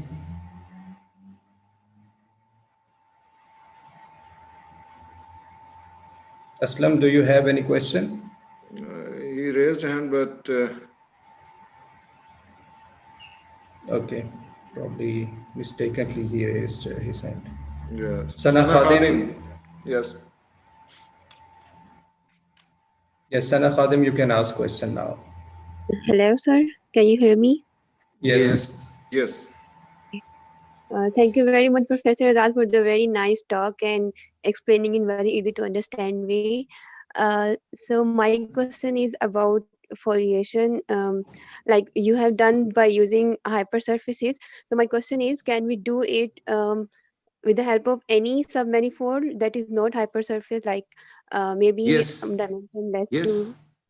yes, Okay. yes, of course. Foliation doesn't restrict you to do the foliate with one less dimension. So you can foliate with any, if you have 4 dimensions, you can foliate with the hypersurfaces having 2 dimensions. But the All right. issue would be that when we foliate with, we are interested to get the time parameter. So if we foliate by one less dimension, then we get one arbitrary constant.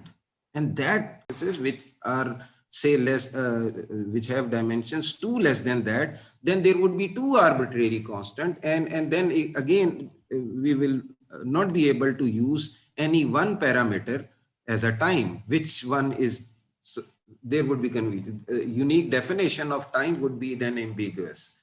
As I said, y is equal to mx plus c.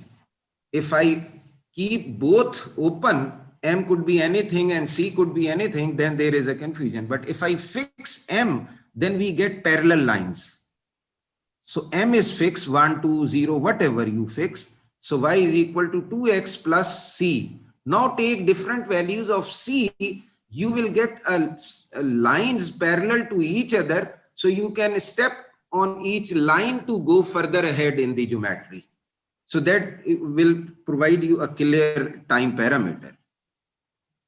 So to do that, to get a time parameter, you need to have foliation by hypersurfaces. Otherwise, in principle, there is nothing that stops you. Okay, sir. I mean, what I understand is that we only need to be careful that submanifold must be parallel by fixing something. The union of the submanifolds should be equal to the original geometry manifold, and intersection of any two must be null.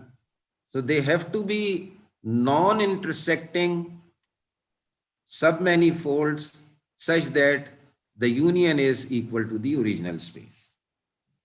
All right, sir. It's clear now. Thank you very much. Thank you, Ms. Sana Khadim. I hope there is no other question, no hands are raised. So thank you, Professor Azad, for a wonderful talk. And we now move to the next speaker.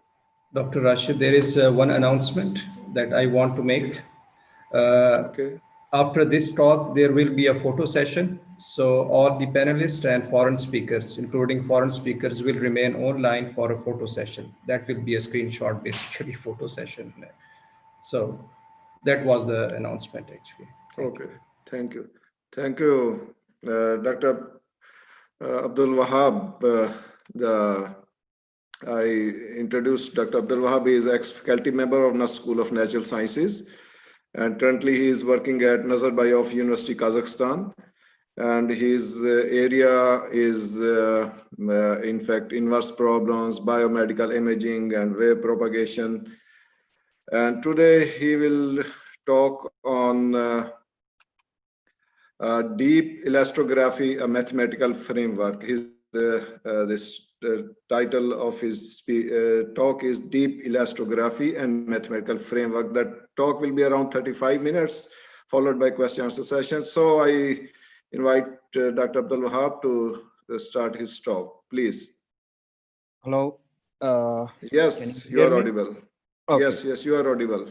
So, Dr. Rashid, thank you very much for the introduction, and I must thank you and your team for this wonderful effort of this organizing this e-conference.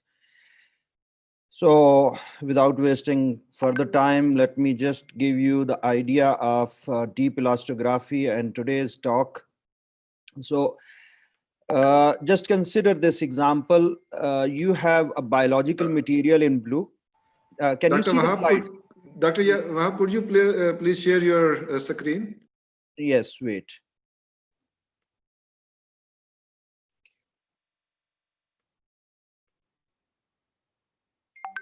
Okay, now it is visible. Now you can. Thank you.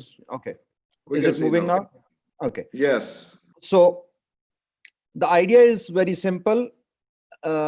We have a biological material, let's say a tissue, soft tissue here in blue. And this tissue is sometimes like perturbed using the external wave or some illumination. For example, the thermoelastic, the light illumination or heating, local thermal heating. And with this illumination, what happens is that this biological material absorbs some energy and goes under thermoelastic expansion. And that generates an elastic wave that propagates towards the outside of the boundary of the body or the material. So you have a initial wave and you have a triggered secondary wave, and this secondary wave is propagating outside the boundary body.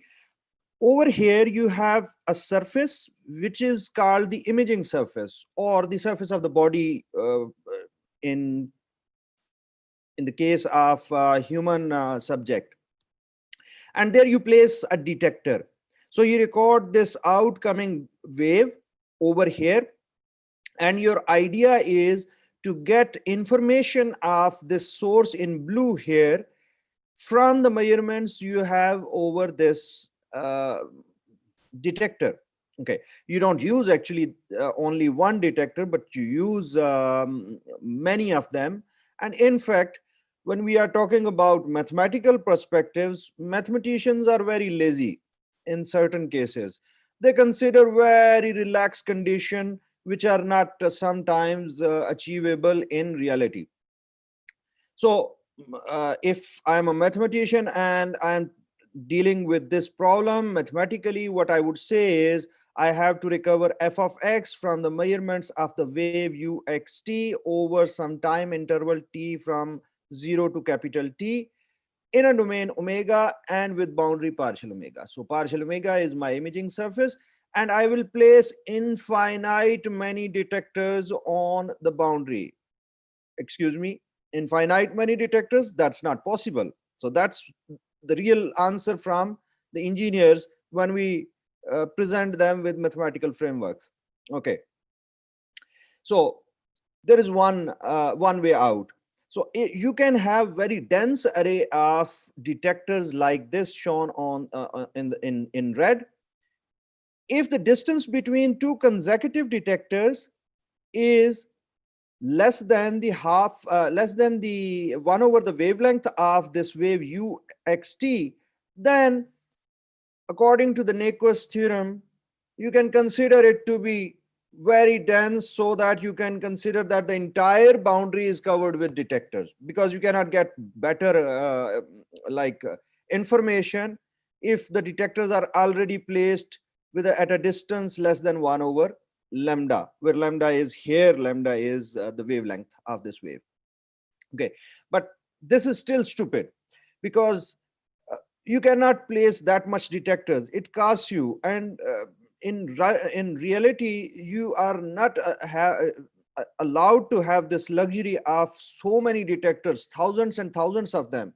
You can just place like 10 or 15 or 20 detectors on the boundary of a human being or the body of the human being to measure such kind of waves. Okay, so what happens when you have very sparse receivers and the distance between these receivers is greater than 1 over the wavelength? Now guess what? The beautiful ideal theory of all the mathematics discussed by all the mathematicians in all the time fails, because that does not work. So we will see in this talk that how we will get the results. So up till now, till this work was done, there was not a single method available in the literature that could bridge the gap between engineering and mathematics, that could resolve the issues between engineers and mathematicians. So the world around us is discrete. The world in mathematicians' eyes is continuous. So there should be a bridge. So this is the bridge we are going to present in this talk. So my aim is to recover the special support of the source f of x from the measurements of uxt on these small sparse detectors. Very few of them. The distance between them is greater than 1 over the lambda, 1 over the wavelength. And I'm scanning over a time interval, of large time interval. Scanning can be at a very rapid rate because of the technological advances. So we are not bothered about the number of times we are measuring the data. Okay. I hope the problem is clear here. So as I mentioned, mathematicians, they present conventional algorithms with very unrealistic assumptions that the detectors are placed all over the boundary, which is continuous, which is not possible. So when you don't have continuous measurements, what you have is you have a blurry image. And in order to cater for those discretization, or you can say the discrete data artifacts, you do regularization. But regularizations are iterative, or they require the solution of the forward solver for many times. And we are talking about the elastic wave equation. An elastic wave equation with boundary conditions in a bounded domain is really tough to handle, especially when the frequency is high.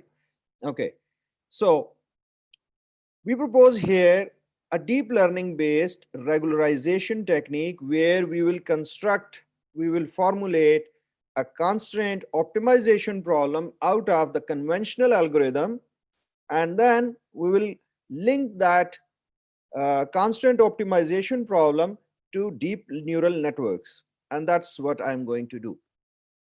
Okay.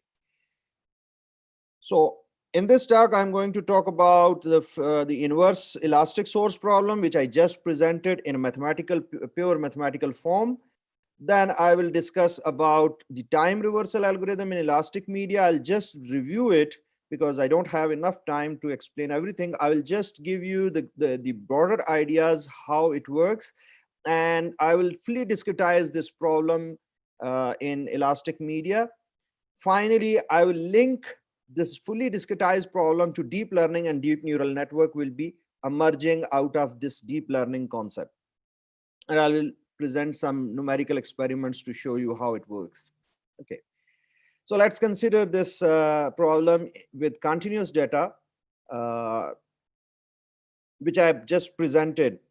So you have an elastic material inside a body, and you illuminate the body with some kind of electromagnetic energy that is absorbed. There is an elastic wave propagating outside. That elastic wave is measured on some surface. So now consider this. The source you are looking for, or the elastic anomaly you are looking for, is F. It is compactly supported in a domain omega with the boundary partial omega. That domain omega is either in 2D or in 3D. So just for ease of your understanding, just consider that D is equal to 2. Forget about 3. Okay. So we need to find the special support of f of x, which is actually the set of the closure of the set of all those points where f is non-zero. Okay. What we are given the values of our elastic wave u at yt, where y belongs to partial omega, the boundary, and t belongs to the imaging interval, the scanning time interval 0 to t max. So what you are doing is you are continuously scanning on time, and you are continuously recording on the boundary. Okay. And this solution u satisfies the elastic wave equation with the source capital F of x times drag mass at t d by partial t. Okay.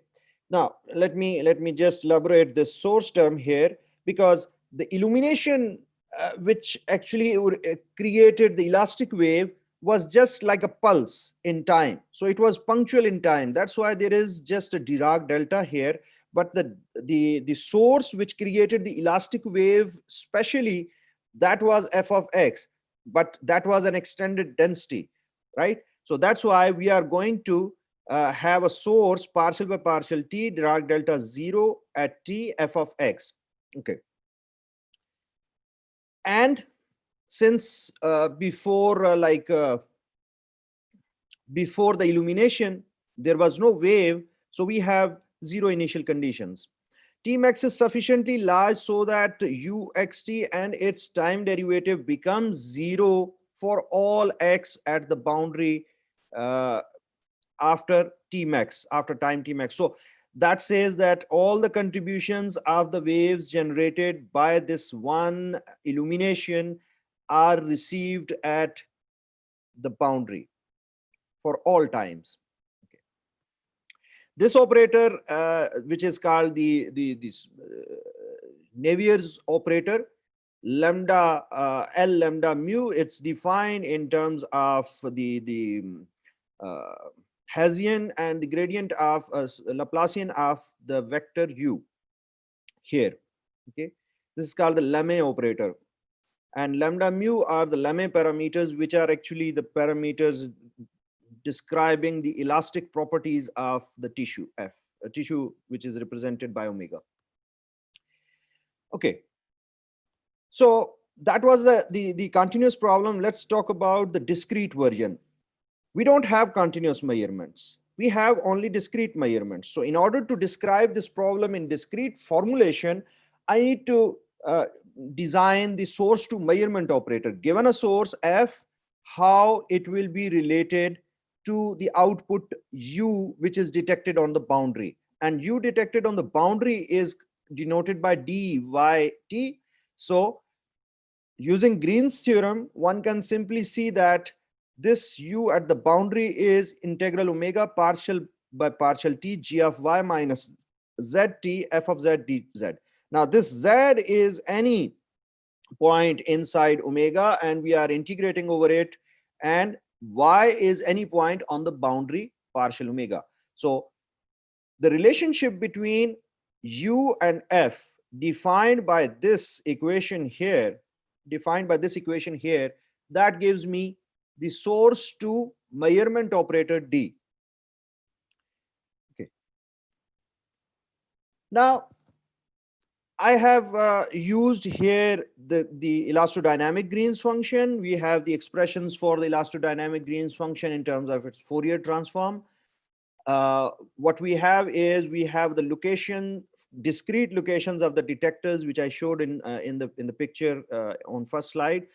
Those locations are represented by y1 to ym. So we have discrete points, m discrete points, and we have n scanning times. So at each time t is equal to t1, t2, t3, we scan the outgoing wave at all these points y1 to ym. Okay, I can formulate the measurement in terms of a matrix. So when I write the matrix in some systematic way, I can design the discrete source to measurement operator. By the way, this discrete source to measurement operator is not approximation. This is exact. We have the continuous source, but we are measuring the output only on discrete points, giving us the vectors, but still it is exact. It's not approximate. So the discrete data problem is find the support of the function f of x given g is equal to discrete operator applied on f. So this discrete d is the discrete source to measurement operator. Okay. Now this is our objective. We want to solve this and solve in a fashion that this m and n, they are not very large. They are not very large. Remember, the objective is we want to solve this problem with few numbers of receivers and few scanning times. Essentially that the distance between the receiver is greater than 1 by lambda, 1 by the wavelength. Okay. Now, the idea is to solve first using the classical algorithm, conventional algorithm, but of course it would not work because the classical conventional algorithm would work with continuous measurements. So we will have some biased results, and then we would apply some kind of regularization, but we don't want to go into any regularization. We want to go into a special regularization, which is data driven. Okay, so in order to apply this, I just choose one particular conventional algorithm, which is by far the best algorithm existing for elastic material imaging. So that's the time reversal algorithm. How time reversal algorithm works, I'll just explain it. So you consider your wave outgoing, you record this wave on these red detectors. Once you record everything, you reverse the time and you switch the location of source and the receiver, and you send everything back, and it will focus on this source f of x. Why is it so?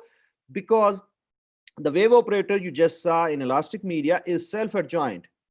Okay, its L2 adjoint is the same as the operator itself. Second, it's time invariant. Why time invariant? If uxt is a solution, then ux minus t is also a solution of the same equation with the same datum. Okay, then there is special reciprocity, which is a physical principle which states that if you reverse the momenta in time and you trace back the source, the wave from final source to initial source, it will trace back all its steps it went through in the direct propagation. So because of these three properties, what we have is we can virtually revert a wave from its final state to an initial state. And this is what we require actually. We have the final measurements and we want to go back to the initial state, and the initial state is f of x. Okay. But this works only in exact continuous measurement case, right? Let me explain it in detail. So what you are doing is, at each time instant t is equal to tau, you record the waves on all these detectors. From each detector, what you record on it, you change its time orientation, you switch the source and the receiver, and you send it back. And this whole procedure is actually formulated in terms of the adjoint wave v tau. Okay, so this is a wave propagating backwards inside the medium because the time is reversed, and from there you are applying the source from the boundary only, So this wave is behaving like the reversed or mirrored wave with reversed momenta. Okay, so for each time instance there is one wave, but we have time belonging to an interval 0 to capital T, so Tmax. So we have many scanning times. So what we have to do is we have to sum all the contributions of the adjoint waves. So that contribution is the time reversal imaging functional. So we have an integration over 0 to Tmax Vt x Tmax dt d tau. Okay. X is any parameter, so it gives you the value of this functional at any x inside the domain. So we will measure these x's and we will plot the image, and that image will give us the f of x actually. That's the time reversal. However, in 2013, I together with my supervisor, we discovered that this exact time reversal does not perfectly work in elastic media because of the elastic wave mode conversion. So there are two waves, shear and pressure waves, propagating parallelly in the elastic medium with orthogonal polarization. So they convert inside the medium when the medium is inhomogeneous. Okay, so the modes are converted. The pressure waves convert to shear wave, and the shear wave convert to pressure wave partially. Okay, so because of that, this functional does not work, and we proved it, and we proposed a remedy in 2013 for that. We need to cater for the elastic separate wave speeds, because the pressure wave propagates with a very fast speed and the shear wave propagates with a very slow speed. So we need to calibrate the wave fields, the speeds. So what we did, we separated the non-rotational and non-divergent components of this function, this vector ITR x. Okay, using the Helmholtz decomposition, that's the standard classical stuff. And then we reweighted them with CS and CP, where CS is the wave speed of the shear wave part and CP is the wave speed of the pressure wave part. So when we regrouped that, we discovered in 2013 that this operator, this new operator, weighted operator, gives us f of x if this r approaches to plus infinity. What is r? R is the radius of this domain omega. So if consider that this domain omega is sufficiently large with respect to the wavelength of the wave uxt, in that case, f of x is very small and is most likely concentrated inside the domain. And when this radius approaches to infinity, this time reversal algorithm gives us f of x, which we actually require. And in that sense, since d was the source to measurement operator, d inverse here is actually equal to the time reversal algorithm here, functional here, and it is measurement to source operator, giving us the required result. Okay, so that's the time reversal algorithm. But now, as I mentioned before, it works with continuous data. We are talking about discrete data problem. So the first thing we encounter in discrete domain is the problem is not solvable uniquely. Why? Because this operator, this problem G is equal to D discrete F is not uniquely solvable. And why so? Because this operator has a non-empty null space. So there are components F naught belonging to L2 RD such that the operator applied on F naught is 0. So you can add infinite many components here and you will still get the same input and output relationship. Okay, so because of the non-zero null, non-empty null space, this operator does not provide us a unique inverse. In addition, there are non-radiating sources whose contribution to the wave illumination does not reach till the boundary, but there are sources outside there. So if we don't get their contribution on the boundary, it means we cannot measure them. Okay, so because of that, this problem is not uniquely solvable. So we can handle this issue using regularization. That's what we are going to do. So the consequences of this non-uniqueness is imaging artifacts. And because there are certain elements missing in the measurements are not very good. So we have poor resolution of the output image which we get. And that image does not really correspond with the original image we want to reconstruct. So we have low structural similarity. We will show this in our numerical examples. Okay, so what is the remedy? Remedy is regularization. You can use any norm with any penalty, but as I mentioned, those penalties may not be very adaptive.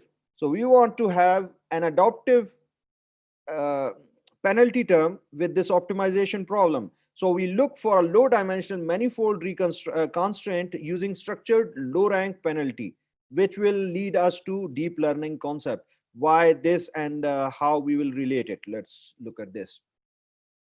So in order to understand this, we discretize the domain and fully discretize our problem. In this problem here, we have only discrete measurements, but this and this F, they are continuous. Okay, so we mesh our domain, we consider the basis functions, and because of those basis functions and this meshing, we have a discretized version of our source, and that is defined as small f, okay, in terms of our required source. So we have to recover this f now. Okay, when we discretize the entire thing, we need to discretize our source to measurement operator, and that gives us a sensing matrix somewhere which is defined in terms of the green function, and we can formulate some matrix form, and I don't want to go into the details of these calculations. So what we get ultimately is we get this new discrete problem, fully discrete problem. F belonging to RDQ is required such that the measurements are approximately equal to lambda times F. And this lambda is the sensing matrix, which is completely known. And F is the discretized version of our source F. Okay. Now there is an approximation sign here because now we have discretized it. Now we have the discretization error here. Okay. We consider the wraparound structured Hankel matrix of this function f, this vector f, and that's defined in terms of this form where q is the number of meshes inside the domain omega, and pi is called the pencil size. Pi is relatively smaller than q. Okay, and for every component, because we have 3 components or 2 components, I 1, 2, or 3 dimension. So we have either I is equal to 2 or 3. So we have one Hankel matrix for each one of the components. Okay, and then we construct the global Hankel matrix for the entire unknown function, unknown vectors f. Okay, why we are interested in this? Because f represents patterns and edges inside the image. F is the source that generated the wave. Okay, and signal processing theory tells us that if a function is representing a pattern or edges, its Fourier transform is concentrated to a few coefficients only. Okay, and that means there exists an annihilation filter which is defined in terms of the Hankel structure matrix, and that Hankel structure matrix becomes low rank for such an f. Okay, aid from the signal processing theory, we look for a function, a vector f, such that its Hankel structure matrix is low rank. So we can convert our original problem, this problem, finding g f such that g approximately equal to lambda f on the entire RDQ, we restrict it to this optimization problem with uniqueness. So we find f belonging to RDQ such that g minus lambda f norm, L2 norm square, is reduced, it's minimum. This is L2 subordinate norm, matrix norm. And we construct this problem, we solve this problem subject to the constraint. The rank of the Hankel structure matrix of this sort f is less than equal to r, less than equal to p. P is the pencil size here. Okay, I hope you understand this, that how I converted my original problem to a constraint optimization problem. Okay. Now, one thing is clear, we are looking for HPF, which is low rank. So it means we have a few significant singular values of the Hankel matrix. So we need to perform the singular value decomposition of this function, this matrix f. Okay. So when we perform the singular value decomposition, we write it in terms of ui, sigma I, and vi. Ui is the left and the right. Ui is the left like matrix of left eigenvectors, singular vectors. Vi is with the right singular matrix and vectors, and sigma I is a square matrix containing the singular values in the diagonal. Okay, this Vi is not a full matrix, but this one is a full matrix. Okay, so just assume for the moment that we have two matrices, two pairs of matrices, one phi I tilde and the other one psi I tilde. Okay, such that the product of these two is identity, and the product of these two is the projection of everything which it is applied onto the range space of Vi. Remember, this Hankel matrix is low rank. So it has a null space and a range space. Vi has a null space and a range space. We are projecting whatever we want to the range space of Vi because we want to neglect the null space. Okay. So we look for these pairs of matrices. Somehow we will construct them, but now for the time being, we suppose that they exist. Okay, if they exist, we can decompose this Hankel structure matrix in terms of a transformation CI-FI, where CI is defined in terms of phi and psi I. So we can decompose this HPFI as this thing here. Okay, as this. Okay, and this C is defined like this. Why we are interested in this? Because that gives us a better representation of our optimization problem in terms of framelet coefficients. We are going to talk about the 12 frame basis. So if you look at this, this pair gives us identity, and it is of order Q cross S. So it's of order Q times Q. So that interacts with all the components coming from Fi. So this is non-local. This is independent of Fi in a particular sense. I mean, and this one is only the projection into the range space. So that is local. It interacts with certain components of Fi. Okay, so that changes. That does not like induce any significant inference on the rankness, local low rankness of H of F. Okay, so we have a non-local basis here, phi I tilde, and we have a local basis here, psi I and psi I tilde. This one is independent of Fi. This one is dependent of Fi. Okay, and with the help of these, we can find our signal space, admissible signal space. Instead of looking for the entire RQ, now we are looking at special elements so that we can make an unconstrained optimization problem. So we are looking for F, which can give us something like this. So their Hankel matrices are represented like this, and they themselves are represented like this. So we have an encoder here. So this is the encoder part here. Okay, we are looking for GIs that can give us, that can be encoded like this, and then they can be decoded like this. Here, this term here, this operator is multi-channel convolution, and this one here is a filter. So this filter will help us to prune out the noise. Okay. So our optimization problem now becomes that we need to find F in this signal space such that GI minus lambda IF norm square is minimized. So we have converted we have integrated the information of the constraint or penalty inside the signal space.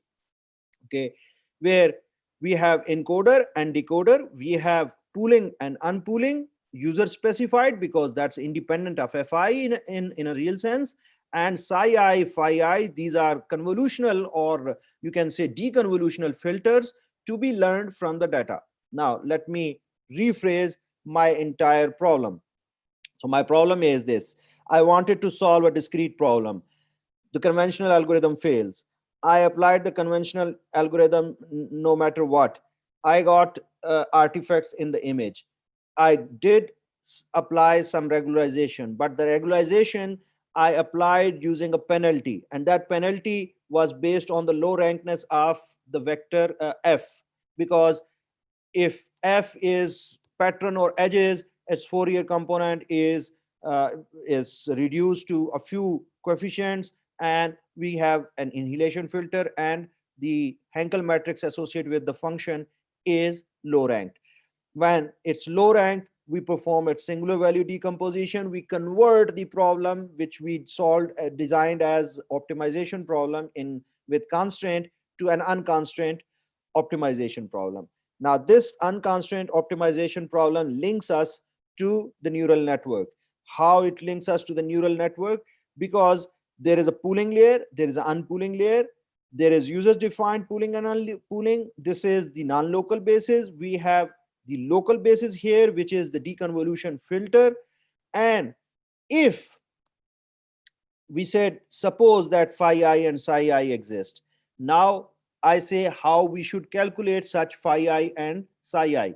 The problem, the entire problem now reduced to learning or recovering these phi I and psi I bases.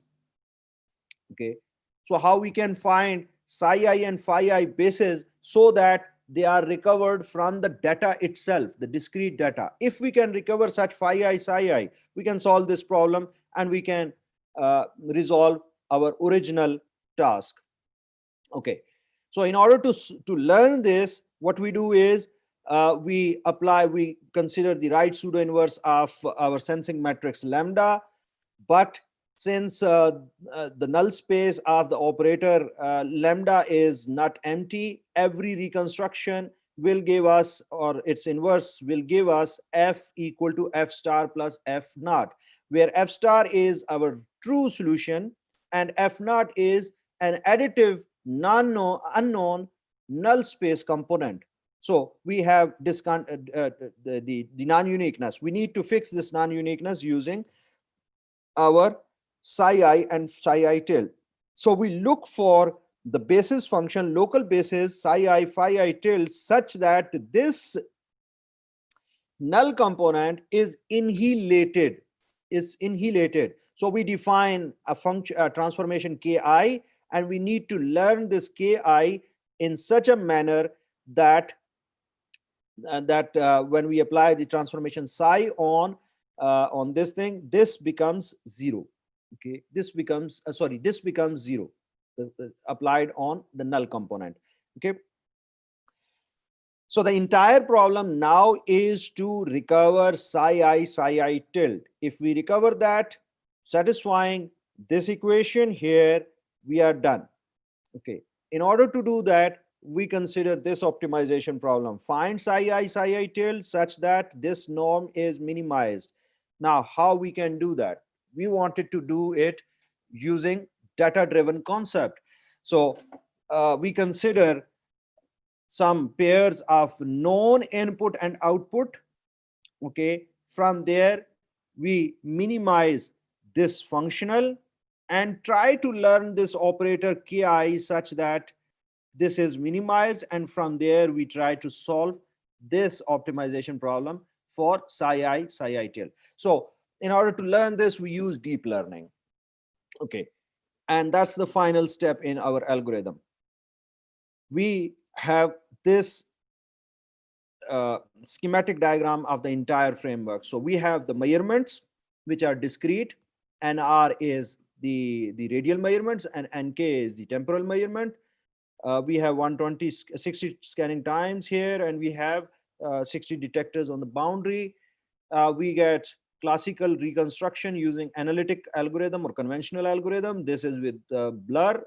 We apply this optimization problem I just discussed here of finding the local basis from the data, from these outputs. So we apply the neural network here, and that neural network will learn these local bases and give us the true solution without null space component. Okay, so we have this structure of 12 standard convolution neural network UNet structure. And this one is the dual frame UNet structure, which I just derived from my data, these optimization problems. Okay, so the pooling layer is phi, and then unpooling is phi tilde, and then you have this convolution layer, which is psi and psi tilde, and then you have this rectified linear unit for Dr. Wahab, sorry to interrupt you. There is only 2 minutes. Okay, sir, I'm done. Thank you. So here are the results. So just one result, let's discuss this one. For example, we have this source here. You can see this source here. Okay, and these are your detectors here, these white ones. Okay, so whatever you measure on time, it's here. This is your measurement. So radial component 64, temporal component 64. You apply the classical time reversal algorithm from this data, and you see, wow, what a bad reconstruction. And tell me this, we have total variation applied on this classical reconstruction. Total variation is considered to be one of the best regularization technique with the total variation type penalty, and that gives us this result. Okay, now let's apply the neural network concept we just presented, and you see this is the standard convolution neural network giving us the output out of these measurements. And this one is what we proposed. So look at the signal to noise ratio here and here.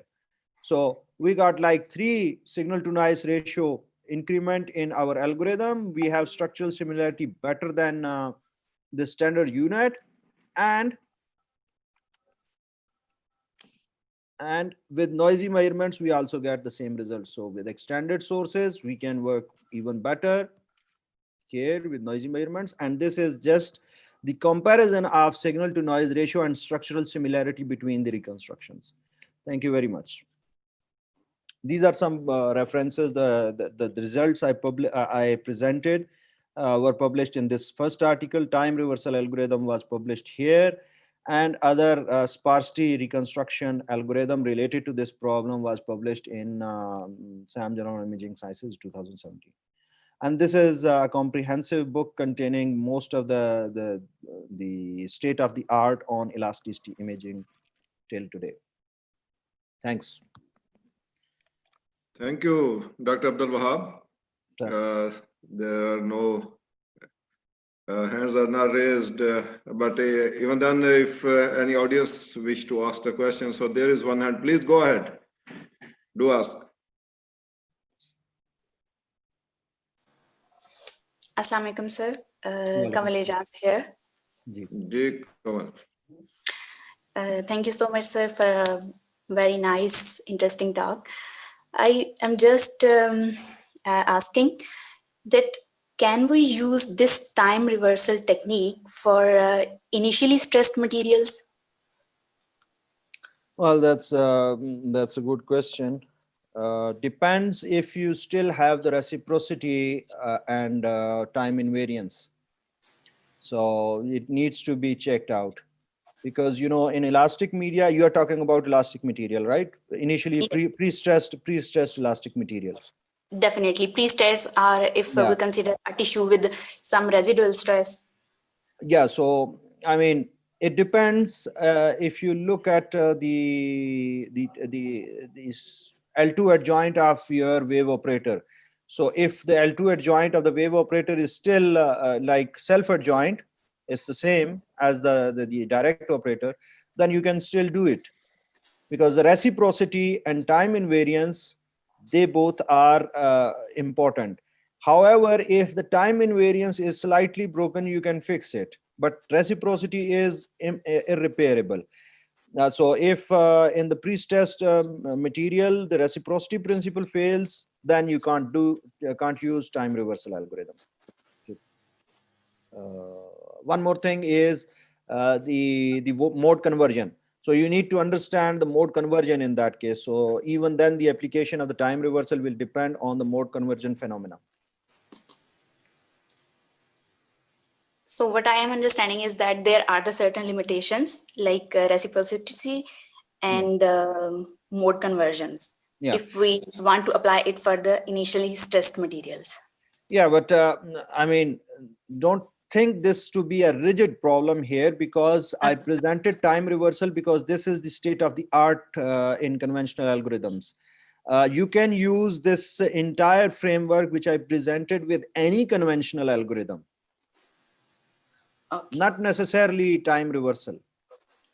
All right. Thank you, sir. Yes. If there is no other question, Professor Mustafa is probably asking one question. Okay, Professor Mustafa, please.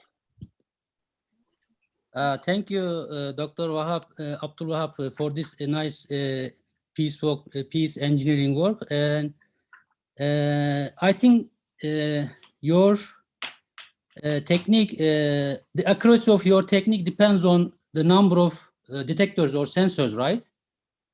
Well, not greatly.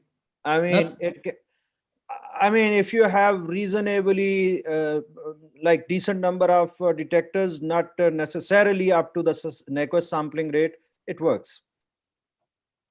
So instead of using 60, you would get the same answer or same image or same source if you use maybe 10 or 5 or whatsoever, right? Yeah, so let me tell you this. I mentioned this reference here. So in this reference, we actually applied 16 points on the boundary. Okay, but that was for the punctual sources.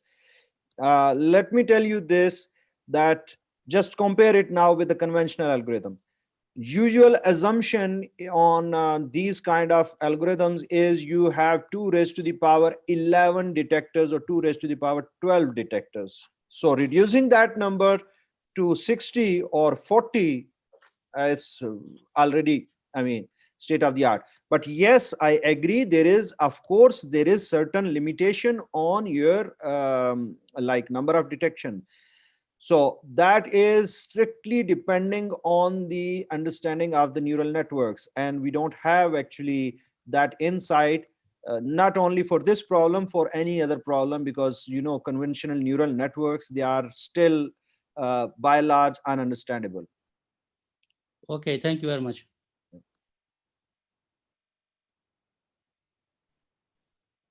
Yes, so Dr. Asif, you can proceed for the photograph. I think there is no other question. Okay, so everyone will turn on their cameras so that we can panelist, see the video. I think. Panelists only, yes. Okay. Attendees cannot become a part of this. They don't have rights actually. Only panelists can turn on their videos, cameras. Doctor Wahab आप अपनी screen sharing अगर खत्म कर दें. जी मैं वही कर रहा हूं sir. Thank you, Dr. Wahab, for your nice talk.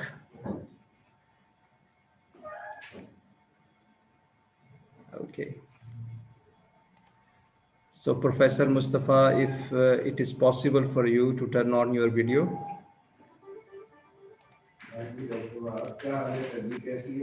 Sir Allah का शुक्र है, सर्दी बस Dr. Mujib, please turn on your video. सिर्फ -25 चल रहा है. अभी भी -2-3 चल रहे हैं. कल आके देख लेते हैं sir. Professor Mustafa, if you please turn on your video.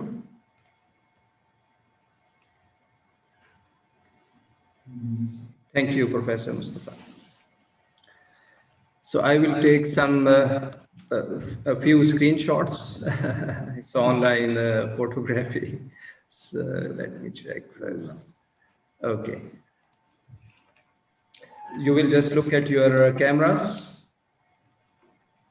Dr. Asif, Dr. Mujib may be requested to turn on his... Yes, Dr. Mujib, if you can hear us, please turn on your camera.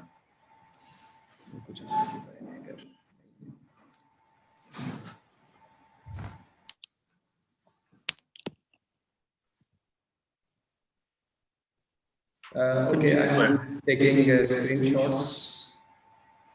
Dr. Mujib is not here, but it's okay.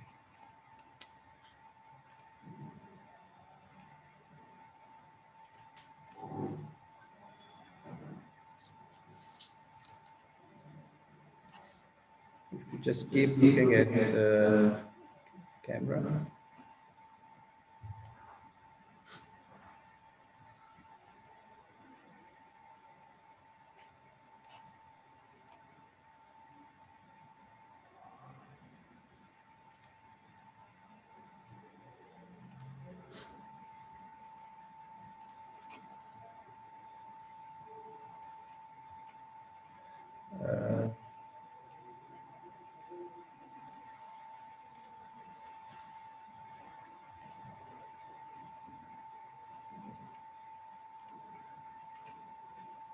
Dr. Asif? Sir, just wait. Photo complete? No, it is not completed. I'm just taking few screenshots. So please wait.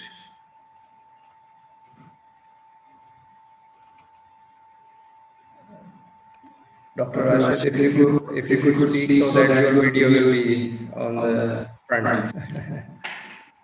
Just say hello probably.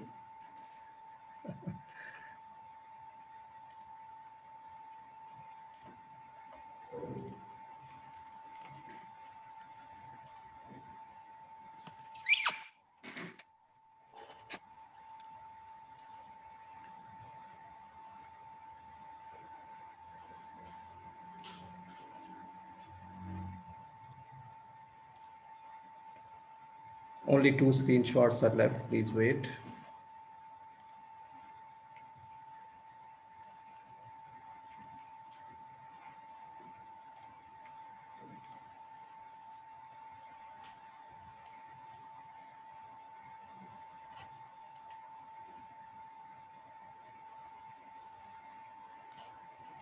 That's good, sir.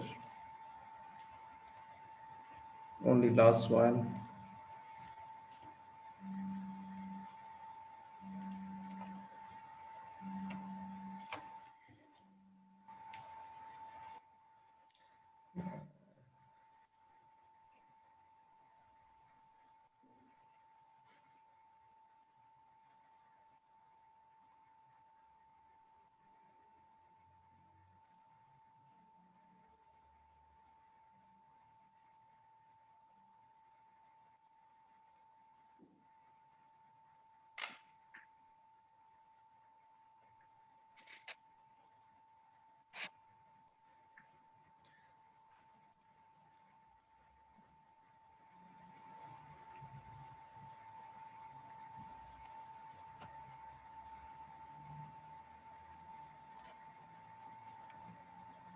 Sir आपकी आंखें बंद हो गई हैं, मैं दोबारा screenshot ले रहा हूँ.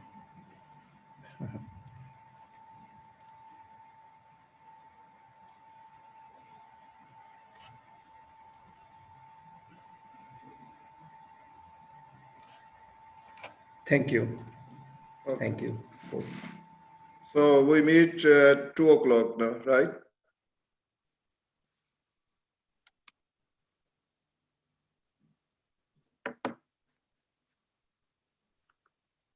So we have a break of 30 minutes and we'll meet at 2 o'clock instead of our next session.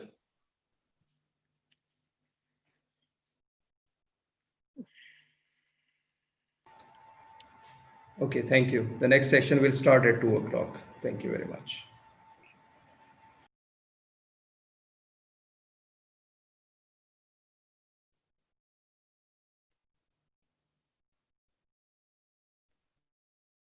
Hi, Ben. How are you?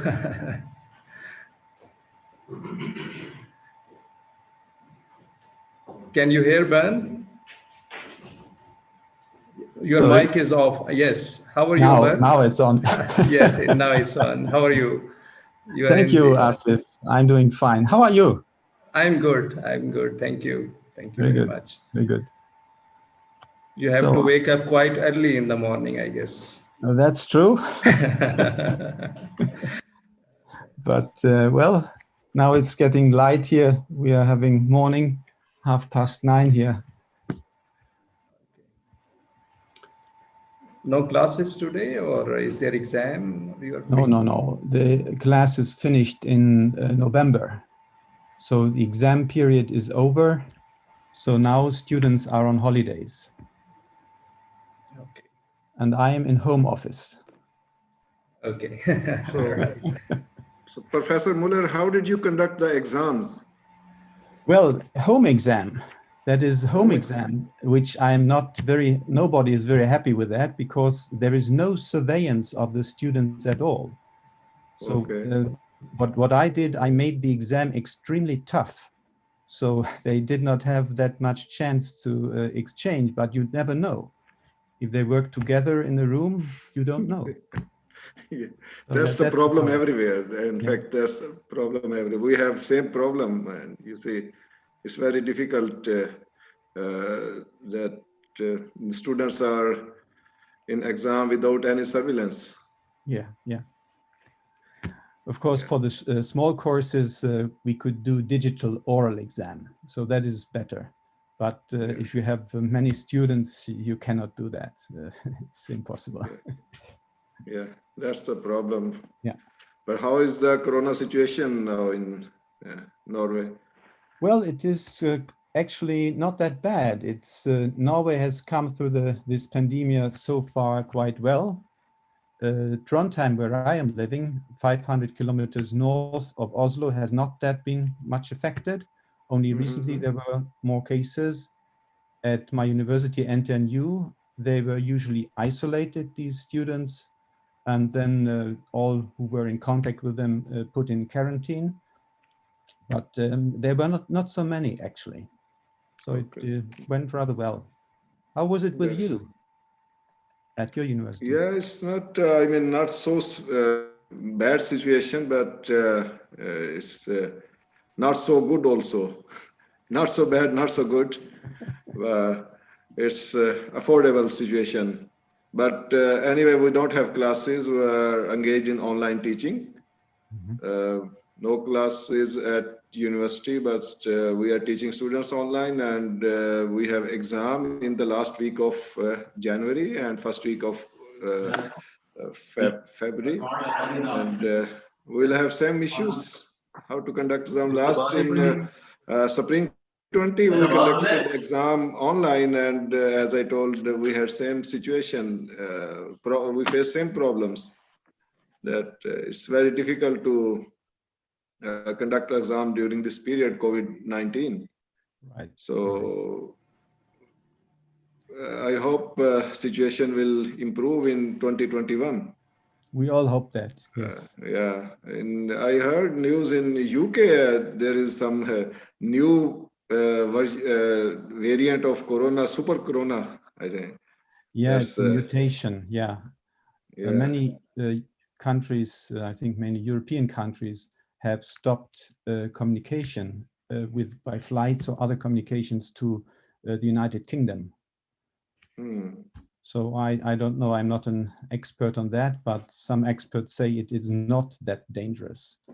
So, but apparently they are taking it very seriously in the United Kingdom. So when are you leaving to Germany? Asif, I am not leaving to Germany. Not for holidays, Christmas holidays, no, not allowed, or maybe some quarantine rules? No. I had a flight on Thursday. I canceled it. Okay. The situation is not safe. Not safe, right.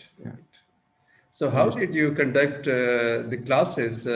Which software did you use in NTNU? The same that you're using now, Zoom. We used Zoom for the lectures, and for the teaching with the classes, we used Blackboard Collaborate. So we changed when you were at NTNU, Asif, we had It's Learning. It was the software for the teaching software. But that was changed some years later to Blackboard. So in Blackboard, you have also a feature called Collaborate. And that turned out to be better for us than Zoom, because in Zoom, you need to have somebody organizing everything. That was the scientific assistant for the class. But when he was in a breakout room himself, the other people always had to wait for him. But in Blackboard Collaborate, we could organize these breakout rooms more individually to give supervision to the individual students. So that worked Blackboard is digital, or is a kind of digital thing? Yes. Yes. It is similar to It's Learning, you could say. It is just another, I think it's a US company, I think. But now we got used to it, and at least this feature that worked, I think, quite well, to have these individual teaching to the individual students. NUST is using Microsoft Teams for teaching. We are just conducting this conference conference on Zoom, but we actually paid for Microsoft Teams. We or use the Excel? Teams for the interaction at the department. So when we have when there are discussions going on, then we also do that also in Teams. Yes. Okay.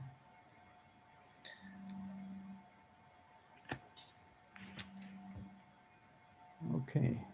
If you wanted to eat something, then you can take a break. Okay, I think you should take a break. For me, it's not yet lunch, but for you, you should take lunch. So see Yes, you later, Asif. Okay, maybe in 20 minutes. Yeah, right. We are online anyway. So. Yeah, I'd stay also online and get my presentation ready. Okay, thank you. Thank you. Okay, thank you, Asif. See you. See you.